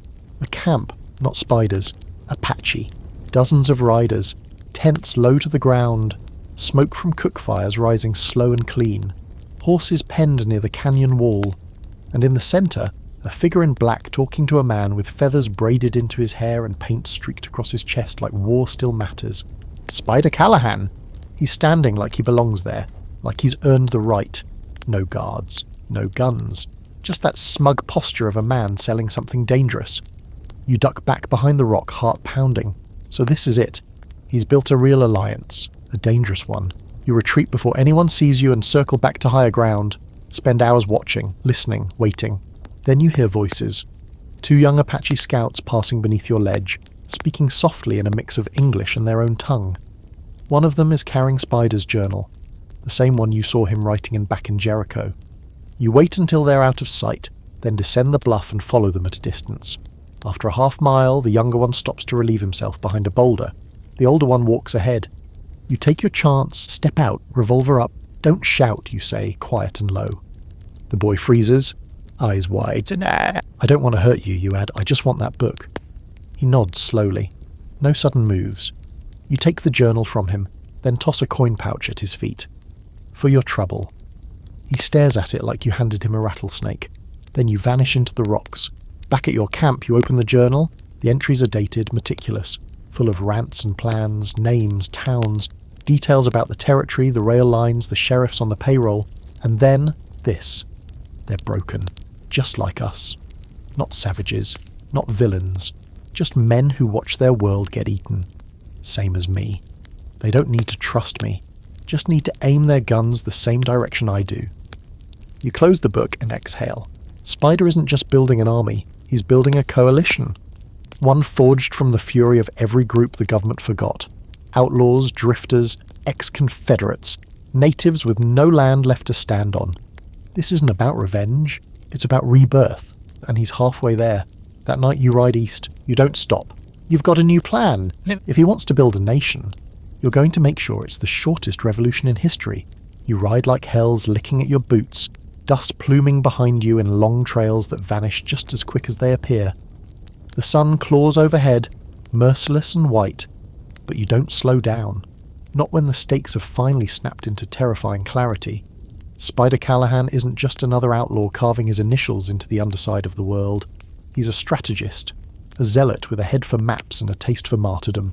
And now, with allies bleeding in from every grudge-filled corner of the West, he's perched at the edge of something that could catch fire and burn every thread of order left on this side of the Mississippi.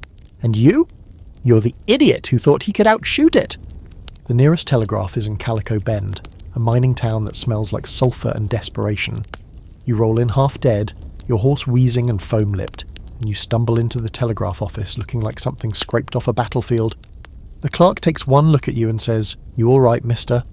"Not even close," you mutter, slapping down Spider's journal. It takes nearly 20 minutes to boil the right words down into a message the wire can carry. You tell Marshal Landry everything. The alliance, the Apache support, the movement. You include details from the journal, names, dates, supply routes, whispers of towns on the brink. And at the end you add, "If you don't strike now, we'll be answering to Callahan's flag within a year." The clerk sends the message without question. You don't sleep that night. Instead, you hole up in a rented room above the saloon, back to the wall, pistol cradled in your lap like a newborn. Every creak in the floorboards below sounds like a footstep. Every howl of wind through the shutters makes your hand twitch. You've been in shootouts, standoffs, ambushes, but nothing feels quite like this. This is dread, the kind that doesn't end when the sun comes up. By the next morning, Landry replies, "Message received. Moving forces. Need location confirmation within 48 hours. Be ready. Be ready. What does that even mean? You stare at those two words like they're mocking you. You're one man, bleeding from the seams, carrying nothing but a revolver and a stolen diary, trying to slow the rise of an outlaw kingdom that's already halfway written in stone. Ready isn't even on the menu. Still, you've got work to do. The key to stopping Spider lies in one word repeated several times in his journal. Prospect Hollow. It's not a town, not anymore. Just a few rotting buildings near an old copper vein, long abandoned after the mine collapsed and killed a dozen men. No law, no families. Just a halfway point between two bigger places that no one cares about. Which makes it perfect. According to Spider's journal, it's the intended meeting place for his inner circle. A final rally point before they move on what he calls the break. You don't know what the break is, but your gut tells you it's not metaphorical. Something's about to snap. You ride out at sunset, the desert painted in blood-red streaks, shadows crawling like ghosts behind every boulder. It takes you a day and a half to reach Prospect Hollow. By the time you see the outline of the buildings, your water's almost gone and your mind is playing tricks. The wind sounds like footsteps. The trees look like men with rifles. But you press on. You don't ride in. Not yet. You scout from the hills above, wait for night, watch the place come alive. Spider's men are already here. There's maybe 15 to 20 at most. They move with that half-disciplined swagger you've come to recognize. Too sharp to be common bandits, too loose to be soldiers. You spot familiar faces from the Jericho Flats siege. The preacher too. He's here, standing at the center of a crude bonfire, talking low to a group of men clustered like wolves. And then, there he is. Spider. He emerges from a ruined shack like he was born from its ashes, arms crossed, eyes cold. The crowd parts for him. He speaks for less than a minute, gestures to the preacher, and walks back inside. Whatever this is, it's not just a pit stop, it's a decision point, and you're going to blow it all to hell. You slide down the ridge under the cover of darkness and plant the last of your dynamite beneath the floorboards of the meeting shack. It takes all the nerve you've got. You can hear voices through the walls. Laughter, arguments, plans being traded like poker hands. Spider's in there, close enough to shoot, close enough to end, but you don't pull the trigger. Because taking Spider out now would only turn him into a legend. Number. You want him discredited. You want his empire of dirt to collapse around him while he's still alive to choke on the rubble. You slip away and backtrack to the hills, light the fuse, 30 seconds. You count every beat of your heart. At 17, the explosion tears through the shack like a fist through paper. The sky lights up. Wood and men and fire and screams shoot skyward in a beautiful, awful arc. You hear gunfire, confusion, someone yelling orders, then more gunfire. And Spider? You don't know. You ride. You ride until your horse gives out beneath you, until your throat's raw and your clothes are stiff with blood and dust. You ride until you reach a crossroads you've passed before. A place where an old oak leans over the trail and the signpost points in 3 directions. None of them good. You stop there, slide from the saddle and wait. You've sent your message. You've lit the fire. Now you wait to see who survives the smoke. Somewhere behind you, in the ashes of Prospect Hollow, Spider Callahan is either dead or reborn again in flame. Either way, you'll find him. You always do. You camp under that crooked oak at the crossroads like it's holy ground. Though there's nothing holy about the place, just the quiet, the cold, and the endless stretch of dirt in 3 directions, like fate's given you options but refuses to tell you which one leads to a bullet. The sky hangs low with bruised clouds, and your fire is little more than a flickering whisper, scared of its own smoke. You're bone-tired, worn thin. You haven't eaten in a day and a half. Your shoulders infected again, aching with every heartbeat. But you don't move. You wait. Because someone will come. Sure enough, just before dawn you hear the hoofbeats. Not many, 3 horses, maybe 4, light riders. Fast. You douse the fire, slide into the brush and pull your rifle close. The riders approach slow, careful. You squint through the grey haze of morning and spot the lead man, Marshal Landry. Behind him 2 deputies, one with a rifle slung across his chest, the other riding bareback like he was born in the saddle. They see your empty horse, glance around, and then Landry whistles low and soft. You step out. "I thought I told you to be ready," he says, dismounting. "I was," you answer, voice flat. "You're late?" He looks you over, your coat torn, your face hollow, your hands trembling from exhaustion or rage, maybe both. Then he nods once, like he understands everything without needing it said. "I got your last wire," he says, "about the Alliance, the camp, Callahan." Prospect Hollow, you say? I lit the whole thing up. Didn't stop to count bodies. He grunts. You think he's dead? You shake your head. I hope he is. But no, I don't think so. Landry pulls a flask from his coat and offers it. You take a swig. It burns like regret. He's bleeding, you say. Even if he lived, I made a dent. That camp was his nerve centre. They were planning something big. I hit them before it hatched. Landry lowers his voice. Word from the east is Spider's name is spreading. Towns he's never been to, people talking like he's Jesse James and John Brown rolled into one.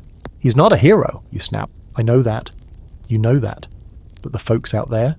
The ones tired of being taxed by men they've never seen and shot at by ones they have? He looks like hope to them. Ugly hope, sure, but still hope. You feel sick. He's right. Spider doesn't need to win to be dangerous. He just needs to inspire. People will die for a lie if it's easier to believe than the truth. You tell Landry about the journal, the Apache Alliance, the towns marked for takeover, the names, dozens of them, of men pledged to the cause, mercenaries, ex-soldiers, half of them already on bounty posters themselves. He listens. Then he says something that chills you more than the morning air. We need to make an example. You know what he means. Spider's movement won't die with a firefight. It won't die in a blaze of glory. It'll die with humiliation, exposure. Turn the legend back into a man. Make the people see sweat and fear and blood instead of prophecy. But first, you have to catch him alive. And for that, you need to know where he's running. You spend the next day following the trail out of Prospect Hollow. Landry sends his deputies west to check local homesteads, and you head south with nothing but a half-eaten biscuit and a canteen full of hope. The landscape changes fast. Flatlands giving way to jagged stone and scrub brush, then low ridges and slot canyons carved by water long gone. You find a fresh boot print near a creek bed, then a discarded saddle blanket, then a man tied to a tree, wrists raw, face swollen like he fought back too long. You recognize him, one of Spider's lieutenants. You saw him at Jericho Flats, grinning through a cigar as he tossed out a deputy's badge like a poker chip. He's not grinning now. You kneel beside him. His eyes flutter open. Callahan, you say. Where did he go? He gurgles something, blood bubbles on his lips. You press a canteen to his mouth. He spits it out. You sigh. Pull out the flask Landry gave you. This, he drinks. After a moment he mutters, fell back. North. Took what he had left. Said he's got a hole. A deep hole. Where they can't follow. Then he goes limp. You bury him. Not for him, but for you. The last thing this land needs is another corpse rotting in the sun with no name and no peace. You double back and find Landry already waiting at the crossroads. He's heading north, you say. Something about a deep hole. Landry narrows his eyes. The Devil's Cellar, you frown. Sounds like a good place to die. It's a canyon. Real narrow, real deep. There's caves, old ones. Some say they go on forever. You hole up in there, you could wait out a siege for months. We can't wait months. No, he says, we can't. He sends his last rider east to call in more men. Says he'll ride north with you himself. For all his age and weight and government-issued authority, Landry straps on a rifle and rides like he means it. You don't like many marshals, but you like him. By sunset, you're at the edge of the canyon. The Devil's Cellar lives up to its name. It yawns open in the middle of the desert like a wound. No wind, no birds, just a black mouth and the smell of stone and secrets. You spot a few tracks, a few shell casings, and deeper down, the flicker of a fire. You look at Landry. He nods. We go in at dawn. You settle in at the rim, staring into the dark. Somewhere down there, Spider Callahan is licking his wounds. Maybe praying, maybe laughing. And in the morning, you're going in after him, one way or another. The desert is a strange place before dawn. It's not quiet. It hums, low and alive, like the world's exhaling one long, slow breath. Coyotes cry in the far-off hills. Pebbles shift beneath your boots even when you're not moving. The wind carries the scent of something sour and mineral, the way it always does near old places where men once dug too deep. You and Marshal Landry sit on the edge of the Devil's Cellar, staring into a gorge so black it feels like a dream you can't quite remember.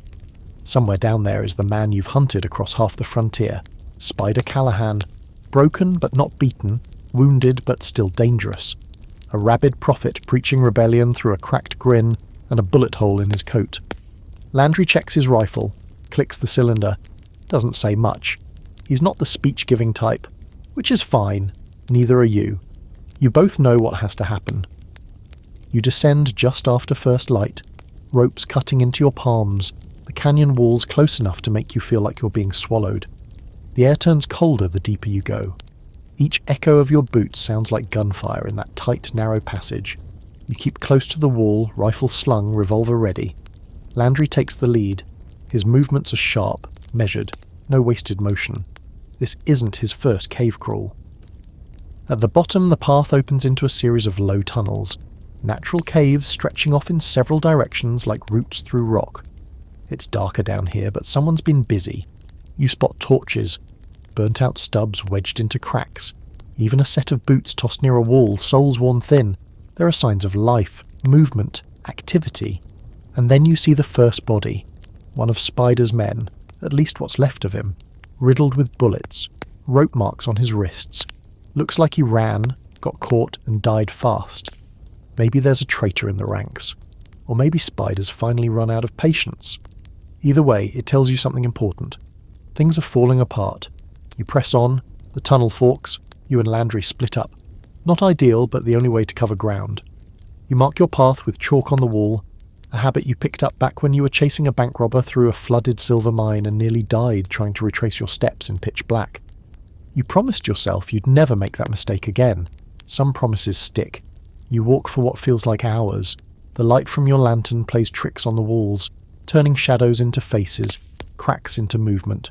At one point you stop, convinced you heard breathing that wasn't yours, but there's nothing, just the cave, watching. And then you find the room. It's not big, not fancy, just a natural chamber with a fire still smouldering in the centre. Smoke curls up toward a fissure in the ceiling. There's a blanket, a canteen, a pile of maps. And on the far side, half hidden in the dark, is Spider Callahan.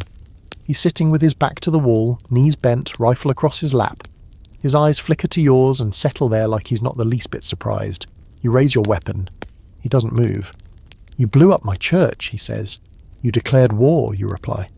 He laughs, hoarse and bitter. "I never wanted war. I wanted freedom." "No," you say. "You wanted control. And you wanted people to call it freedom so you could sleep at night." He shrugs. "Maybe." You step closer, boots crunching on gravel. Your revolver stays pointed, steady as your breath. Jericho Flats, Prospect Hollow, the alliance with the Apaches, the fire, the speeches, the flags. You built something, and you lost it. He looks down at his hands. "You don't understand," he mutters. "I was born in a world that said I didn't matter. That said men like me were either criminals or corpses. I decided not to choose. You chose something worse." He stands slowly, not reaching for the rifle. Not yet, just staring.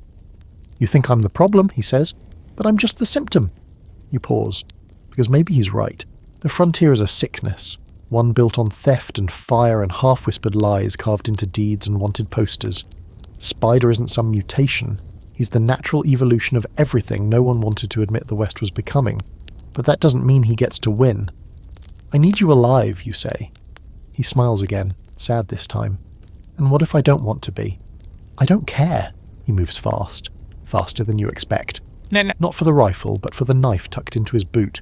You shoot. Once. The bullet hits his shoulder. He drops the blade, grunts, falls back against the wall, clutching the wound. "I should have killed you back in Jericho," he says through gritted teeth. "You tried." He glares at you, but the fire's fading. You can see it in his eyes. "You're not going to make me a trophy," he mutters. "Not going to parade me into some marshal's office and collect your reward." "I'm not doing this for the money." "Then what?" he asks. "You think you're saving something?"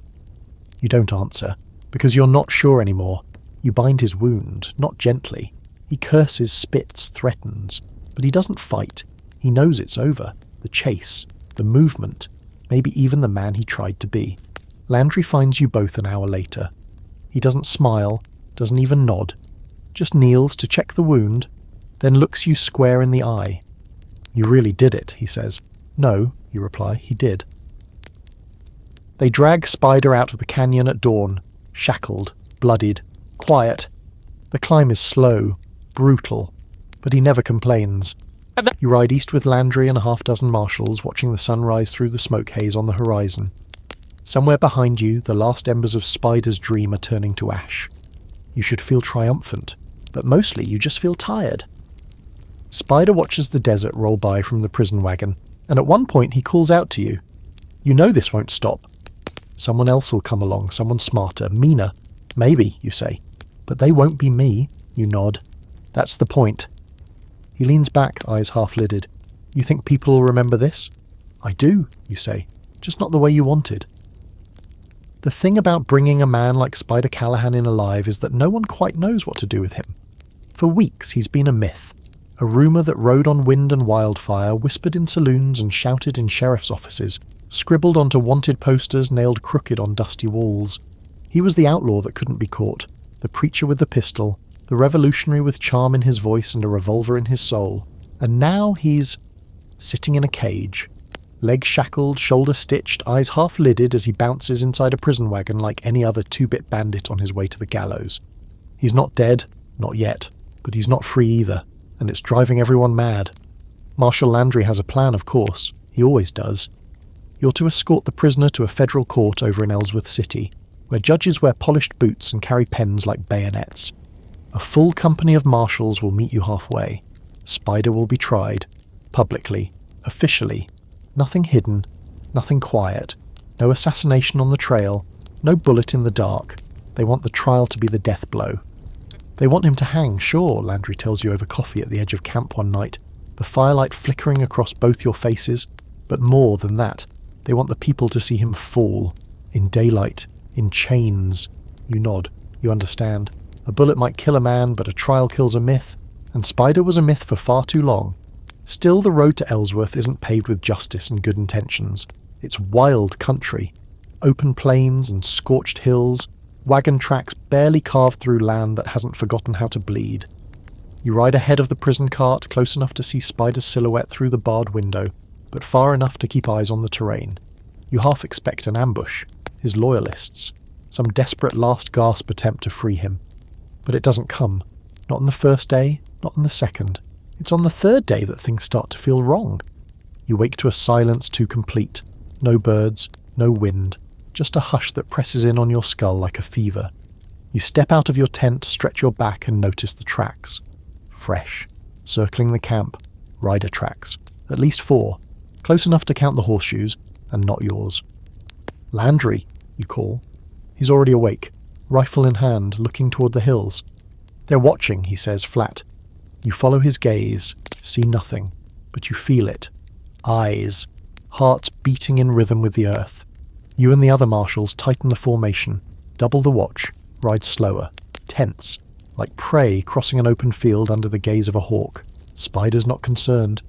He sits in the wagon like he's on a Sunday ride, lips curled into that little half smile that always means he knows something you don't.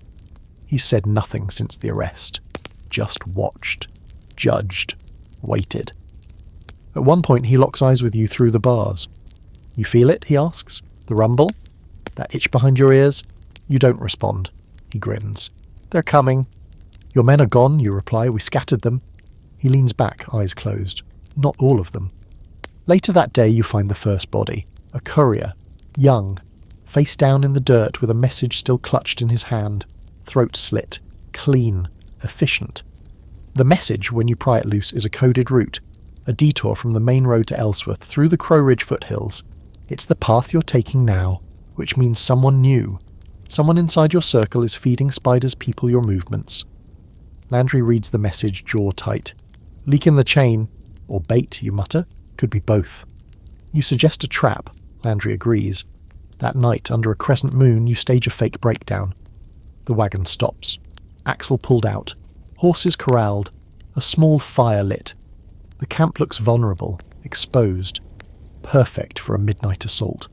You and Landry and 3 marshals hide in the rocks nearby, rifles at the ready. You wait and wait. Nothing. Until a shadow moves, then another. Figures creeping low. 3 of them, maybe 4, knives glinting. No guns. These are assassins, not soldiers. They want it quiet. You let them get close.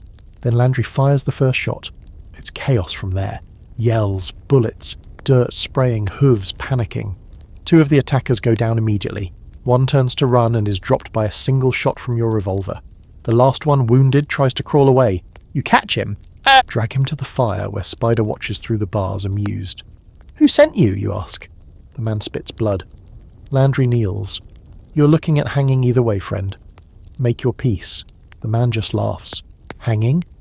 You think this ends at a rope? Callahan don't need us. We're just sparks. The fire's already lit. You let Landry finish the interrogation. You can't stand to hear another man speak in riddles like his ribs are made of prophecy. When it's over, the body count is 4, and Spider, he hasn't moved. But he speaks again, just before you saddle up. "You can't kill a wildfire," he says. You ride on. No one speaks for miles. Ellsworth is 3 days away. You don't know if you'll make it, but you do know this. Spider Callahan won't die quietly, and neither will the madness he's left in his wake. By the time the spires of Ellsworth City rise into view, red and gold against the morning sun, you've aged a year in 3 days. Or at least that's how it feels in your bones. Every mile from Crow Ridge to this moment has been a tightrope walk with a storm beneath it. Between the ambushes, the shadow riders, the fever that claimed one of Landry's men, and the quiet smugness blooming behind Spider Callahan's eyes, the journey has stretched you thinner than a prayer on a battlefield. Ellsworth looms big, bigger than any town you've seen in months. Brick buildings, telegraph poles that stand like rifles pointed skyward, iron railings, wide boulevards, judges with polished boots, and newspaper boys shouting the kind of headlines that make blood pressure rise. Civilization, they'd call it. Safety, if you ask someone who's never had to draw a pistol at breakfast. But to you, it's just the place where legends go to die. And this one, this myth named Spider, is about to face the one thing more dangerous than bullets or bounty hunters. A courtroom. The wagon carrying Spider rattles through the main street like a funeral procession for truth. People line the sidewalks, wide-eyed, hats in hands. Some spit when they see him. Others stare like they're watching a ghost. One woman actually throws a Bible at the wagon. It bounces off the bars and lands in the dirt, pages fluttering like wounded birds. Spider doesn't flinch, just leans his head against the bars and smiles like he's being driven to his coronation. Landry handles the paperwork. You stand at the steps of the courthouse, hands on your hips, dust caked into every crease of your coat. You should feel something. Pride, maybe. Satisfaction. Instead, you just feel hollow, like you're a tool that's been used too many times, dulled by repetition, and soaked through with blood that doesn't belong to you. Inside, Spider is placed in a holding cell so clean it almost seems offended by the man it now contains. Iron bars, concrete walls, a single cot. He doesn't speak. He hasn't since the attack, but he watches, always watches. A crowd gathers for the hearing. Word's gotten out fast. People want to see the face of the man who almost started a war in the desert, who took towns by charm and gunfire, who strung wanted posters across a territory and dared the law to come find him. You sit in the back, hat low over your face, feeling every eye flick toward you with curiosity. "That's him," someone whispers. "The bounty hunter who brought in Callahan." They don't say your name. You don't blame them. Spider's name has eclipsed everyone else's. Even now, the judge arrives, stern-faced, the kind who carves sentences into stone rather than speaks them. He begins with the usual formality, then moves into the charges: arson, treason, conspiracy, theft, multiple counts of murder, impersonation of a federal officer, obstruction of justice, sedition, and about a dozen other sins with long names and longer punishments. Spider sits through it all silent. Then, when asked how he pleads, he stands, straightens his back, smiles, and says, "Guilty!" The courtroom gasps, even the judge blinks, but Spider's not done. "Guilty," he repeats, "of all of it, and I'd do it again." The judge bangs the gavel, orders silence, but Spider keeps talking. "You want me to apologize?" he says. "For what? For shaking a dead system awake? For standing up when every good man laid down and let the banks take their land? For giving people something to believe in?" "You gave them bullets and graves," the judge snaps. "And hope," Spider counters. "Hope with teeth." You watch Landry. He doesn't flinch, but his jaw is tight. The judge declares the trial will continue the next day. No verdict yet. No sentence. Not yet. Back outside, the town buzzes. Newspapers already spinning their stories. Protesters shout on the courthouse steps, some waving flags with Spider's face crudely drawn onto them, others calling for his immediate execution. The whole place is boiling. Landry calls a meeting that night. "We can't hold him here long," he says, lighting a cigar. "The court wants to make a spectacle, but if we wait too long, he'll become a cause." "You hear those chants out there?" You nod. You heard them loud and clear. "Then what?" you ask. "Just shoot him behind the stable?" "No," Landry replies. "We finish the trial. Do it proper, then hang him in the square." "You think that'll stop what he started?" "I think it's the only shot we've got." That night you dream of the desert burning, of Spider standing tall on a platform of bones preaching to a crowd made of shadows. Your face is among them. So is Landry's. So are the dead. You wake drenched in sweat. You go for a walk. The town is quiet, too quiet. Lanterns flicker in windows. Guards posted near the courthouse, near the jail. You check in, just to be sure. Spider's gone. You stop cold. The bars of the cell are twisted, melted, not broken. There's no blood, no struggle. Just the empty cot and a note pinned to the wall with a railroad spike. "Told you I wasn't finished." Panic erupts within the hour. The judge calls for a lockdown. Landry goes pale. You just stand there, silent. Because deep down you knew this would happen. You felt it in your bones. Spider wasn't the kind of man who ended in a cell. He's the kind that finishes what he starts, or dies trying. And now he's out there. Again. And it's worse than before. Because this time he doesn't have to build anything. This time all he has to do is destroy. There's a silence that follows a jailbreak. A kind of eerie, stunned lull before anyone finds their footing again. No one speaks loudly. No one moves too fast. It's the kind of silence you get at the edge of a cliff, when the ground's still trembling from something massive that just fell off. Spider Callahan has vanished from a locked cell in a federal courthouse. Not slipped away, not escaped through clever keys or a look-the-other-way guard. The iron was twisted, melted almost, as if the laws of man and metal had simply stopped applying the second he decided they no longer mattered. You stare at the spike in the wall for a long time. Not because of what it says, but because of what it doesn't. It's not a threat, it's not a message, it's a promise. He's not just running again, he's burning the map behind him. Marshal Landry is already barking orders, moving bodies, shutting down the town like a general under siege. Deputies are sent in every direction.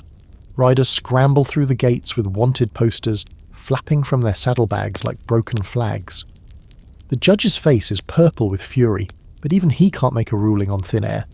You lean against a pillar and feel every ounce of weight you've been carrying since this mess began to settle into your ribs. You caught him, brought him in, sat through the trial, and still, the man walked out under everyone's nose like it was just another Tuesday. You're not even angry anymore. You're tired. You head to the saloon because it's the only building in Ellsworth with lights still burning and nobody shouting.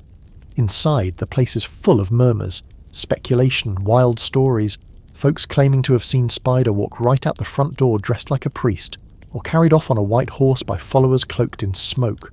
One man swears Spider turned into a hawk and flew away. Another's drunk enough to believe it. You take your usual spot at the bar. The barkeep paws without asking.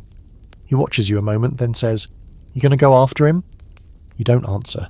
Because of course you are. Of course you're going to chase him. Again.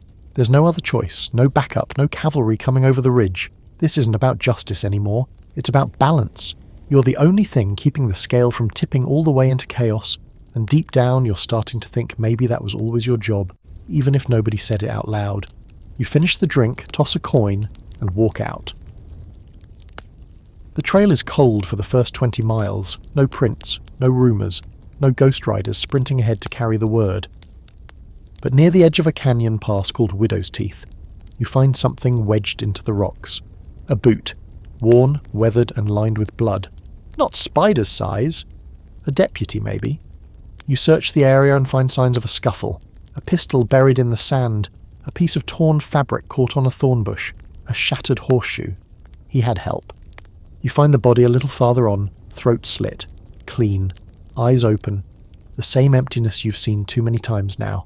The same chill you feel in your spine every time Spider gets a little farther ahead. You bury the deputy. You keep moving. By day 3, the trail shifts from empty to taunting. You stop at a halfway post in the middle of nowhere, just a watering hole and a shack held together with rusted nails and prayer, and find a page from a newspaper nailed to the door. It's an article about the trial, about Spider's smile as he pled guilty, his speech.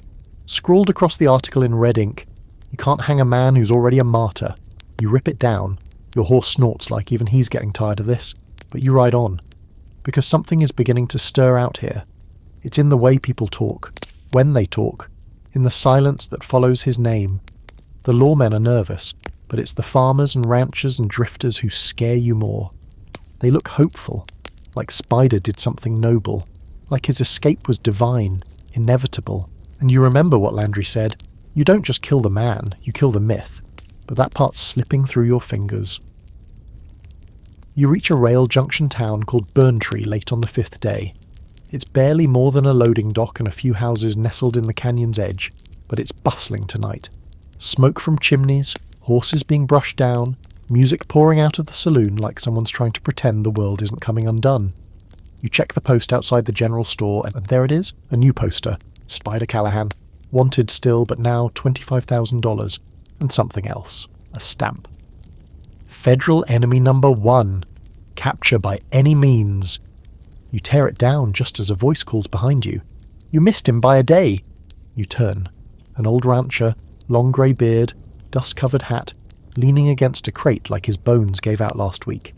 Said he needed supplies, paid double, left heading west. Alone? The old man shrugs. Had 2 others with him. Young, scared. One called him Brother Callahan. You don't reply. There's nothing to say. You spend the night in Burntree and you dream of ash. Of the West burning itself down not from war or bullets, but belief. Of Spider preaching from a hilltop, his words not even words anymore, just fire. And of you somewhere far away trying to stamp out embers with your bare hands. At dawn, you ride west, back into the madness, back into the hunt. Because Spider Callahan might have turned himself into a symbol, but you're going to turn him into an ending. You ride through a landscape that feels increasingly unreal, as if the world itself is beginning to warp under the weight of the story unfolding across it. What used to be just open country, dry gullies, rolling brush, a vulture or two squabbling over something rotten, now feels like a stage. Every rock looks like a rifleman's perch.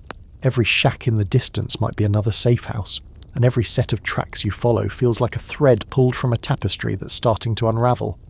The myth of Spider Callahan has stretched itself across the territory like a second sun, brighter, hotter, and far more likely to burn you alive. You're heading into gold country now, the part of the West that still glimmers with promise, even though most of it's been picked clean by generations of desperation. Boomtowns that once pulsed with dynamite and whiskey now sit like hollow bones, their saloons full of ghosts and floorboards that don't creak so much as groan. It's here, in the skeletal remains of these gold rush dreams, that men like Spider find places to hide. Or worse, places to plant roots. The first sign is a town called Whetstone. It isn't on most maps anymore, not since the mine collapse a decade ago sent half the saloons sinking into a fault line and the rest of the population packing. But now it's back. You roll in near dusk and spotlights in windows, lanterns, fresh wagon tracks, even a rope line strung between buildings, with laundry flapping in the wind like somebody's trying to pretend it's a normal place again. And outside the general store, another poster, not a wanted poster, a recruitment notice. The Frontier Free State welcomes you, it reads in crisp, bold print. A land for the forgotten, the betrayed, and the brave. No taxes, no marshals, no kings but the land and the man who tends it. And at the bottom, in delicate red ink, Brother Callahan. You spit in the dust. Whetstone has been taken, not by force, but by suggestion. You can feel it in the way the people move, not afraid exactly, but cautious. Like a family who's just taken in a very charming, very dangerous guest and doesn't want to say the wrong thing in front of him. You ask a boy near the stable if Spider came through. He nods once, silent. That's all. You ride on. Next is a place called Denton Fork, or what's left of it. Used to be a watering post for miners and gamblers. Now it's burned out. 2 buildings still stand. A church, barely, and a bar with no roof. But nailed to the burnt beam above the bar entrance is something you don't expect. A body. One of the bounty hunters who vanished last week. Strung up, skinned, branded. The mark on his chest. A circle with an X through it. You've seen that mark before, carved into fences around Spider's earliest camps. No clear meaning, but always near where violence bloomed. This isn't just a message, it's a warning. You bury the man with your own hands, no ceremony, just dirt, sweat, and a quiet apology neither of you believes. That night you sleep in the ruins of the saloon, back against a wall, gun across your lap. You don't light a fire. The wind howls. Somewhere nearby, coyotes tear into something they didn't have to kill themselves. You think of Spider, of the people now calling him brother, of the way his smile lingered in the courtroom even when the cell door slammed shut. He knew he'd escape. Hell, maybe the trial was the plan all along. He's not hiding anymore, he's expanding. By the time you reach Blister Ridge, it's full daylight. The town is crawling with movement. People hammering together makeshift walls, women sewing flags, children barefoot chasing pigs between cabins. It's not a town anymore. It's a settlement, a colony. And on a central post where the sheriff's notice board used to hang, there's a tall, hand-painted sign. Welcome to the Free State of the West. Below it another sign. Martial authority not recognized. You ride through like you belong. No one stops you. No one greets you either. These people aren't friendly. They're committed. And that's worse. You spot at least 10 armed men just within eyesight, pretending to mend fences, pretending to talk about supplies, but every one of them watching you with the quiet calculation of someone prepared to shoot if you step wrong. You tie your horse outside the old jail, now converted into a free supply depot. Inside it smells like tobacco and sweat. A man with a ledger offers you food, boots or bullets in exchange for loyalty. What does that mean, you ask? He shrugs. Just a name on the page. You leave. Behind the jail you find something else. A wagon branded with the seal of the US Marshal Service. The seal's been slashed. A bullet hole right through the star. There's dried blood on the floorboards. Spider's people aren't just recruiting. They're cleaning up after the law. You ride hard again, this time toward a canyon range called Gravel Jaw, where you once chased a horse thief into a den of vipers, literally. It's the kind of place only men with no future go, and Spider's future is catching up to him. You camp just outside in the shadow of a boulder shaped like a crouching bear. From there you can see smoke in the distance, campfires, dozens of them, a temporary city hidden in the rocks. You find a trail up the ridge, quiet, loose stones, half-visible footprints. At the top you spot it, the main camp, tents, guards, a preacher's platform built from wagon wood, at least 30 people, maybe more. This isn't a hideout, it's a capital. And there, near the largest tent with a rifle slung across his back and a bandaged hand resting on the hilt of a knife, is Spider Callahan himself, smiling, alive, unbothered, as if he's been waiting for you. You don't move, you don't breathe, you just watch. Because now you understand something terrible. You didn't delay the rise of Spider Callahan. You delivered it, by chasing him, by catching him, by proving to the world that even the most wanted man in the territory could stand tall, give a speech, and walk away in chains only to break them again. You gave him his legend, and now, to fix it, you're going to have to break him all over again. You stay perched on that ridge above Graveljaw until the sun sinks low and bleeds across the desert like an open wound. Down below, Spider Callahan's camp pulses with quiet energy, lanterns glowing in tidy rows, silhouettes moving from tent to tent with purpose, guards walking in loops tight enough to say they've drilled. You watch men unload crates marked with military stamps, pry them open to reveal rifles, ammunition, even powder kegs. You see young boys carrying firewood, women tending stew pots that could feed an army, and in the centre of it all, always Spider. Not hiding, not afraid. He walks through the camp like a man who's already won, and maybe, in some sick way, he has. You're watching a myth become a government. No longer just a man with a gun and a sermon, now a symbol with a following, land, resources. His flags hang from wagon wheels and broken fences, black cloth with that same X in a circle you saw branded into the bounty hunter's chest in Denton Fork. A symbol without a clear meaning but loaded with power. It speaks to pain, defiance, a refusal to be forgotten. You can see how he's done it. The speeches, the smile, the way he never begs and always listens. You remember when you watched him in that courtroom, how even his silence turned heads. Spider doesn't need to fire the first shot anymore. He just has to step forward and the bullet follows. You know going in tonight would be suicide, but you're past the point of being cautious. This ends here. You wait until full dark. The stars blink open above you, and the wind picks up just enough to carry sound in the wrong direction. Your direction. Perfect. You descend the ridge quiet, careful. The stones shift underfoot like bones. Every step closer to that camp is another beat of your heart that you might not get back. You reach the edge just as one of the perimeter guards rounds the corner. You don't hesitate. Knife up, quick and silent. He drops without a sound.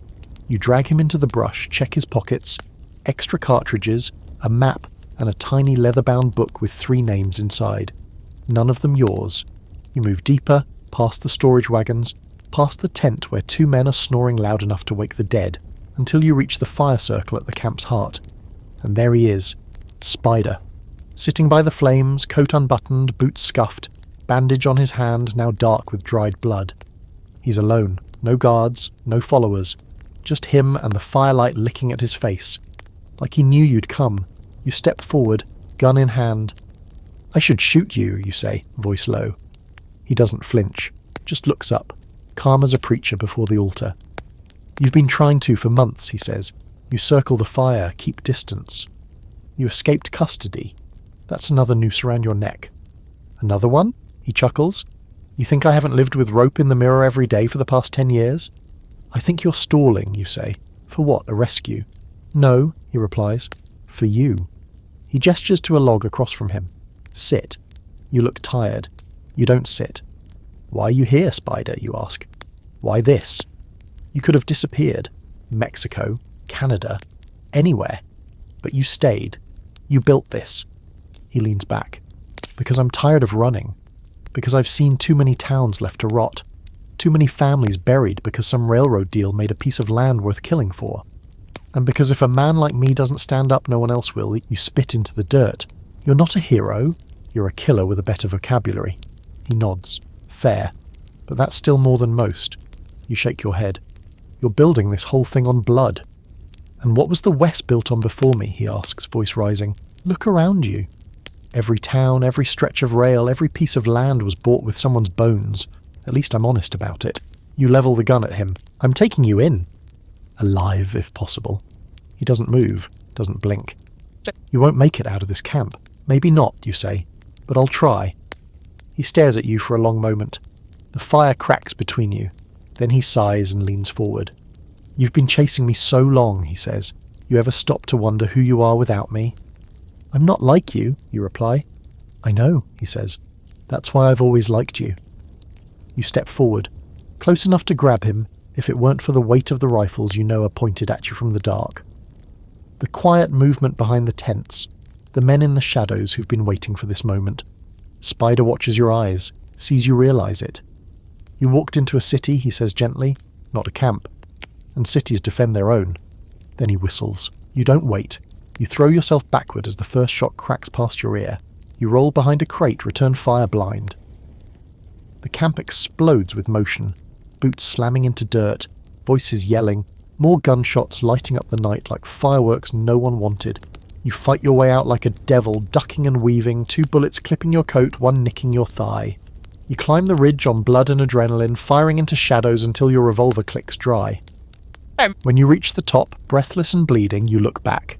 The camp is chaos, fires spreading, people running. But Spider stands near the preacher's platform untouched, still smiling. He raises a hand to you, not in surrender, in farewell. You don't stop riding until your horse nearly collapses beneath you. You stitch your leg by lantern light, teeth gritted, shirt shoved into your mouth so the screaming doesn't draw wolves. You wrap it with a belt and keep going. You know what comes next. Spider has built a nation from ash and rage, and if you don't tear it down soon, it'll spread.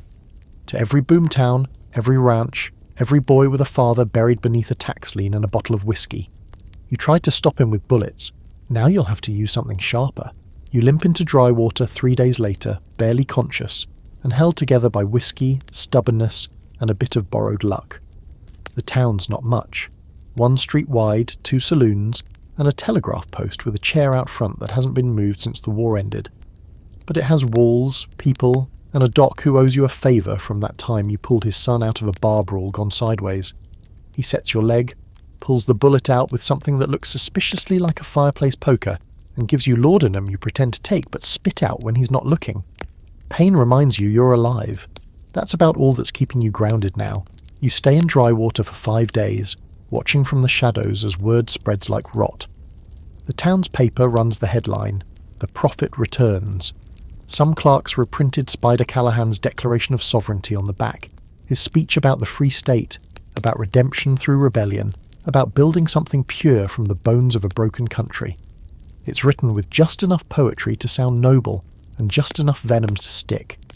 You see men reading it with squinted eyes and tight jaws, like it says everything they've been thinking but never dared to say aloud. And that's the problem. Spider isn't just popular now, he's relatable. You meet a cattleman on your second day in town. Big man, hands like tree roots, eyes tired from too many debts and not enough rain. He tells you the bank's about to take his land, says his father died trying to pay off the same loan, says the lawmen never showed up when rustlers bled his herd dry last year. Then he looks at you and says, "If this Callahan fella's serious, maybe it's time we had something new." You want to argue. You want to tell him who Spider really is. The lies, the blood, the bodies in Denton Fork and the betrayal at Jericho Flats. But you don't. Because in that moment you understand something deep and terrible. They don't care. They don't care if Spider's hands are stained. They care that he speaks in a language they recognize. The law failed them. The banks failed them. And now, even if he burns down half the world doing it, they'll follow the first man who promises he can give them something else. You wire Landry from the Telegraph Post. Your message is short. Spider's raising a militia. He's got half of gravel country. More joining every day. You need to move. Now. Bring the whole damn army. The operator blinks when he finishes typing. Think it's that bad? He asks. You don't answer. Because no, it's worse. You spend the night sharpening your knife, going over maps with a bottle of rye and a chipped lantern. You trace every canyon, every town between dry water and the red hills where Spider's people are spreading like ants from a cracked hive. You mark the old mining routes, the telegraph lines, the watering holes. Spider's not just building an army, he's positioning it, and you can feel it in your bones. Something big is coming. You decide to head east the next morning, where rumour says a former Confederate artillery officer is now flying Spider's flag above his ranch. Word is, the man has a stockpile of cannons the Union never bothered to collect, and Spider's sweet-talking him into bringing them to Graveljaw. You don't get far.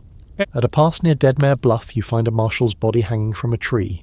You recognise him, Marshal Cooper, kind, green, only 2 years in the badge. You shared whiskey with him once after a botched cattle raid. His boots are missing, his badge is pinned to the tree above him, nailed there with a knife through the star. Spider's calling card now. You cut him down, bury him under rocks and whisper something that might have once been a prayer. Then you find a scrap of paper in his coat. It's a sketch, a map more like. You recognise the landmarks, a bend in the river, a set of rock formations called the Widow's Crown, a red X drawn across the whole thing, with one word scribbled beneath, sermon. It's going to happen there. Spider's next big move. You ride hard, cutting off the trail and skimming the edges of outlaw country to avoid his patrols. Twice, you're nearly spotted. Once, you sleep in a cave with a cougar watching you from the other end, just close enough to make you consider whether being mauled would be less painful than continuing this hunt. When you reach Widow's Crown, the sky's the colour of lead, and the wind's carrying ash from some distant fire. There's already a crowd, dozens of them, maybe more. You don't ride in, you climb. The crown is a set of ridges shaped like teeth, with a natural amphitheatre below, perfect for echoing voices. Spider knows the land, knows how to use it. From your perch you watch as he steps onto a raised platform, hands spread, long coat catching in the breeze like a preacher come to baptize bullets. And the people cheer, not wild, not fanatical, steady, like church, like belief. He speaks. His voice carries up the ridge like thunder on slow legs. You don't catch every word, but what you hear makes your stomach knot. The Free State was never about me. It was about you. About what you've lost. Your homes, your fathers, your names. I didn't build this. I just said it out loud. They erupt when he finishes. No guns fired, no flags raised. But a movement. Solidified. You retreat before you're spotted, rage burning under your ribs like coals left too long in the fire. He's no longer recruiting, he's organising. You ride back towards civilization with a single goal in your mind. Spider can't be stopped with bullets. He has to be broken, publicly, irrevocably. You're going to drag him into the light and make the people who follow him see. Not the myth, not the preacher, just the man. You don't sleep anymore, not really. Not the way a sane person should. You drift off in short bursts, maybe 20 minutes at a time, but it's not rest. It's strategy with your eyes closed. In the quiet moments between dreams, you see maps, faces, routes. You see Spider Callahan smiling that quiet, unbearable smile, as another town swears allegiance to the so-called Free State. You hear him say, "You ever stop to wonder who you are without me?" And now you're starting to wonder too. Because as much as you hate him, as much as you've bled and clawed and broken yourself to stop him, he's the only man in the territory who sees the West the same way you do.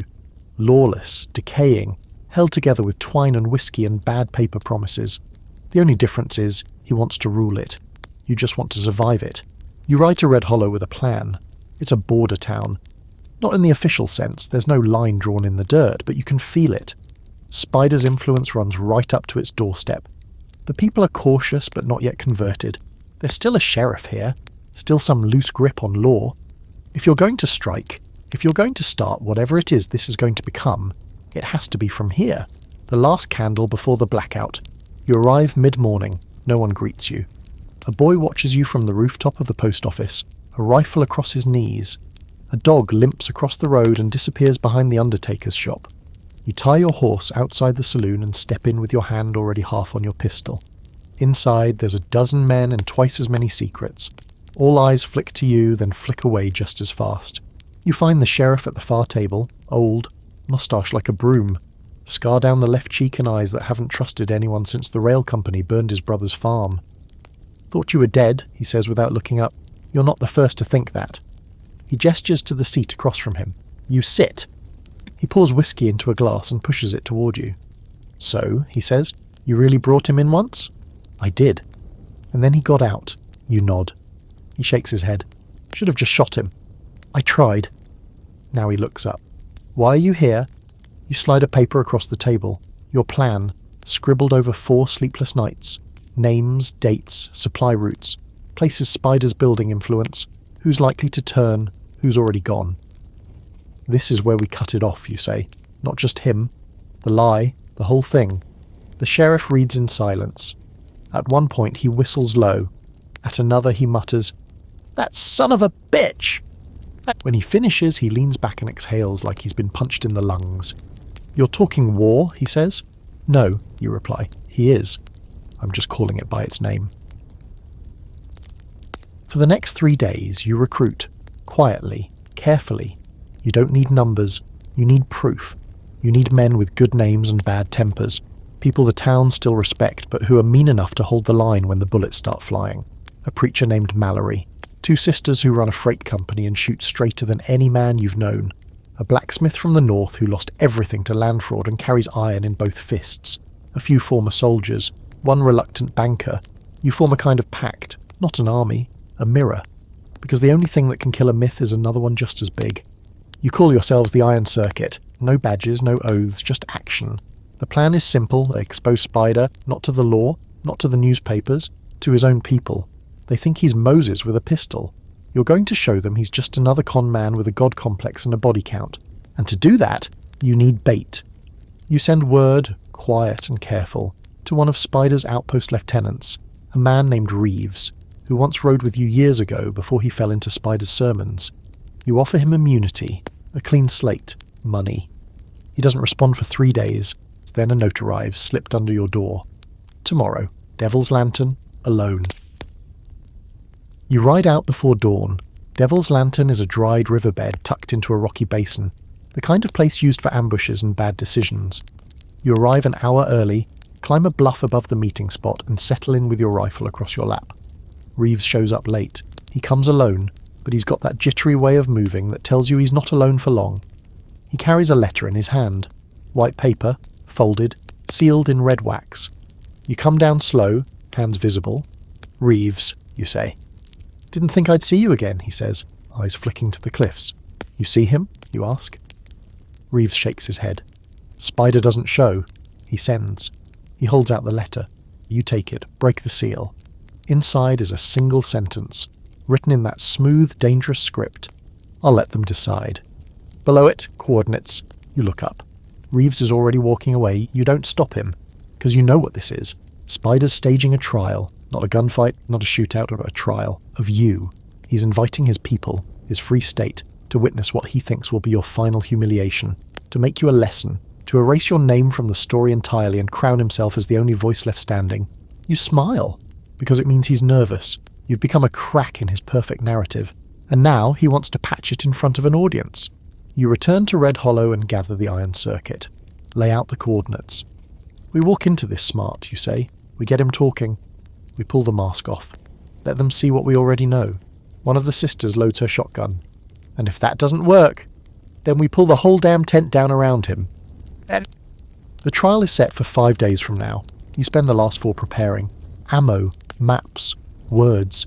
You won't just be fighting for your life. You'll be fighting for the truth. And maybe, if the wind's with you, for the soul of the West itself. You wake up on the morning of the trial with that familiar tightness in your chest. The kind that crawls in just beneath your ribs and refuses to let go. It's not fear. Not exactly. It's more like your body remembering what it's like to be hunted. To step into a clearing and know the rifles are already pointed at you. But this time, it's different. This time, you're not walking into an ambush. You're walking onto a stage. The coordinates Spider sent lead to a wide, cracked plain, outside a dried-up settlement called Hollow Junction, where the wind cuts hard and everything smells faintly of ash and iron. You ride in with the iron circuit just after dawn, a tight formation of riders moving like they've done this before, because most of them have. Mallory carries a cross strapped to his saddle, the sisters wear revolvers low on their hips, and the blacksmith, Hobbs, is chewing tobacco like it's the only thing keeping him from setting the whole world on fire. You see the gathering from a mile out, hundreds, maybe more, men, women, even children. Wagons circled like wagons always are, makeshift banners hung from tree limbs and mining tools. Some folks are dressed like farmers, others like soldiers. Most wear the X in a circle stitched or painted somewhere on their clothes. Spider's people, his believers, you dismount at the edge of the field. There's a silence that rolls through the crowd like a hush in a church. All eyes turn toward you. Some know your face, others just know the legend. The hunter, the man who brought Spider in once and might be the only one stupid enough to try again. Spider waits at the centre of it all, standing on a low wooden platform that someone's clearly spent time building. He's dressed in black this time, but not for mourning, for show. His coat hangs long, his boots are polished, and his hands are bare, bandages gone. He looks healthy, clean, dangerous. Beside him stands a woman you don't recognise. Tall, silver hair braided tight, rifle across her back. Probably his second now. His lieutenant. His insurance policy. You walk to the platform with the circuit behind you. Spider raises a hand, just a gesture, no words, and the crowd quiets. Not a cough, not a whisper. He speaks first.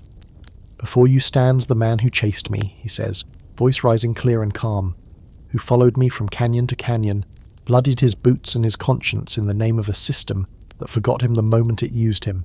He looks at you. I offer him no chains, no gallows, only the truth, for all of you to hear. You step up. The wood creaks under your weight. Glad to see your flair for drama hasn't dulled, you say. A few chuckles ripple through the crowd, but most are waiting, listening. You take a breath. Callahan talks about truth, you begin. Let's start with one. I've been chasing this man for months, and in that time, I've seen him blow up outposts, burn towns, execute lawmen, and fill graveyards with people too poor to pick a side. Murmurs. You press forward. I've read the journals he left behind. His plans, his alliances, the weapons he stole from federal caches, the propaganda he plants in border towns. This isn't about justice. It's about power. He's not here to build a nation. He's here to wear a crown. Spider raises a hand. May I respond? You nod. He steps forward. And I've seen this man storm camps, drag men from beds and leave others hanging in the wind, he says. He's worked for sheriffs who took land from widows, rail barons who buried rivers in poison. And yet, he calls himself justice. You bite back the urge to shoot him right there. Instead, you take another step closer. Lower your voice. Make them lean in. You say I'm a weapon, you say. And maybe I am.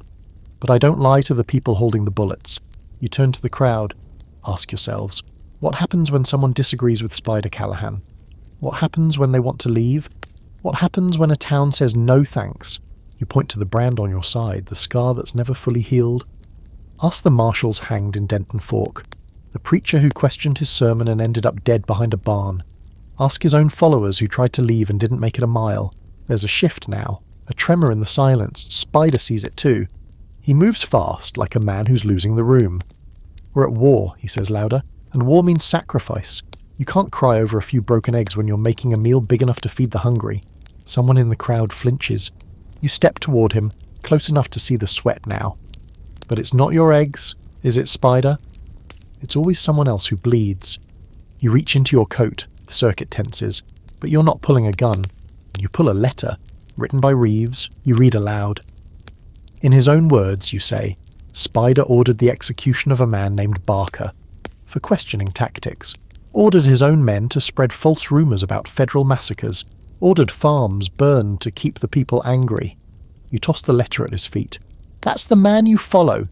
The crowd ripples now. Doubt. It's like watching a dam crack. Then the silver-haired woman steps forward, grabs Spider's arm, whispers something sharp in his ear. He jerks away. No, he snaps. They'll understand. They have to, but they don't. They've seen the myth too clearly now, seen the lines between truth and theatre. One man spits on the ground, another walks away, then a third. Spider watches it happen, stunned, not angry, just hollow. Like he didn't think the world could exist without believing him. You step down from the platform back to the circuit. You half expect bullets. Instead, the silence carries.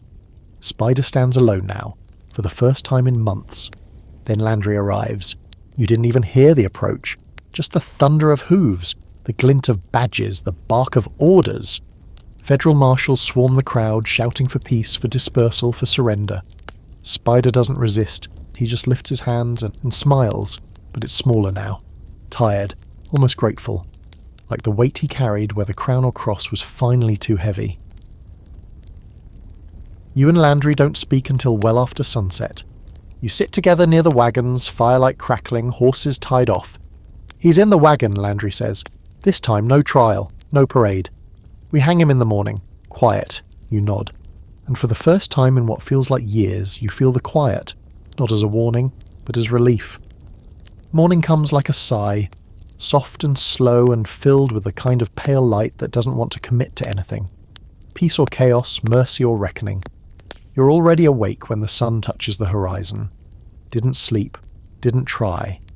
You just sat there, staring at the fire until it burned down to nothing, flickering in rhythm with the heartbeat that's still somehow pulsing behind your ribs. You feel hollow, but not empty. Not like before. More like a well that's finally been drained, and all that's left is dust and echo. Spider Callahan is going to hang today. And this time there's no stage, no trial, no speeches. The law learned its lesson. You walk toward the wagon where he's being held, boots heavy with the weight of finality. There's a quiet to the camp this morning, not silence exactly, but something more strained. Like every person present knows what's coming and doesn't quite know how to breathe around it. The iron circuit is scattered, some cleaning their weapons out of habit, some just staring into space. Mallory stands by a tree, muttering scripture he half believes. Hobbs is whittling a stick down to nothing. Landry waits by the wagon. His coat's buttoned up neat, but the circles under his eyes say he didn't sleep either. He nods to you once. Doesn't need to say anything. You both know how this ends. Spider sits inside the wagon, hands chained, back straight, eyes clear. Not defiant, not broken, just calm. There's no fight left in him. He doesn't bother trying to talk you out of it. Doesn't beg, doesn't curse. Instead, he looks up as you step into the light and gives you the smallest nod of respect, like two men shaking hands before a duel neither wants to win. You stand in the doorway a moment. I gave you every chance, you say. He smiles. No, you didn't. And I thank you for that.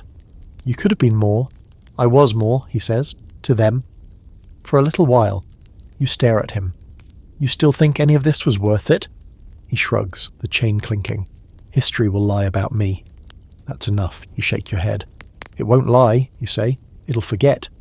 That one hits him. Not hard, but enough. Spider leans back against the wooden wall of the wagon, exhales slowly and closes his eyes. Then let's get it over with. The gallows are simple. 2 beams and a crossbar built the night before. They stand alone at the edge of Hollow Junction, a wind-bitten place where the scrub brush barely clings to the earth. There's no crowd, no press. Just a handful of lawmen, the circuit, and a single preacher brought in from a mining camp who reads the last rites in a voice barely louder than the wind. Spider walks under his own power, doesn't stumble, doesn't resist. You wonder for a second if he's playing the long game, if this is another story he's writing in his head. One where he becomes a martyr, a symbol, another spark. But you watch his face, you watch his eyes, and you realise no, he's done. Maybe not sorry, maybe not repentant, but done. Landry reads the sentence. Simple. Final. Then Spider turns to you, just before the hood goes over his head. You look tired, he says. You nod. I am. I hope you find peace. I hope you find nothing, you reply. The hangman pulls the lever. The trapdoor falls open, and just like that, Spider Callahan is no longer a man, just a name, just a story. After the body's buried, no ceremony, no marker, you ride out alone. The wind picks up, chasing your shadow across the land as if even it isn't sure where you're headed next. The towns start talking by the end of the week. Some say you executed a prophet, others say a traitor. Most don't know what to believe. They're too busy trying to stay alive, trying to keep their farms from the bank and their daughters from the rail towns. You pass through Blister Ridge again. The flags are gone, the guards too. Just empty shacks and a few kids playing in the dust like they've already forgotten what stood here a month ago. You spend a few days riding aimlessly. Dodge Hollow, Twin Roost Snake's Eye. The old trail loops like a bad habit. You find yourself checking bounty boards without meaning to. Reading wanted posters like they're letters from old friends. But none of the names mean anything anymore. Not after Spider. One night, you stop at a canyon ridge and camp beneath the stars. There's no sound but the wind. And for the first time in weeks, maybe months, you sleep. Real sleep. Dreamless. Deep. When you wake, the fire's burned low and the horizon's just beginning to soften with light. You stretch your legs, pack your gear, then ride toward the sunrise. Not because there's something waiting for you out there, but because there's nothing left behind you. You reach a town called Laramie Wash a week later. Quiet place. Soft folk. They've never heard of Spider Callahan, not really. Just rumours. A preacher who got too loud. A rebel who made trouble out west. You sit at the saloon, sip your coffee, and listen. The bartender asks where you're headed. You shrug. He asks your name. You just smile. Because maybe finally you're not that man anymore. Maybe the hunt is over. Maybe, just maybe, you survived it. So here you are, back where we started. Not in a dusty saloon or on horseback, but in the quiet space after a long, long journey. You've seen the West for what it was. Brutal, beautiful, and absolutely mad. You've walked through the burned-out bones of towns, stared down the barrel of too many guns, and chased a man who was half ghost, half god, all the way to the edge of legend.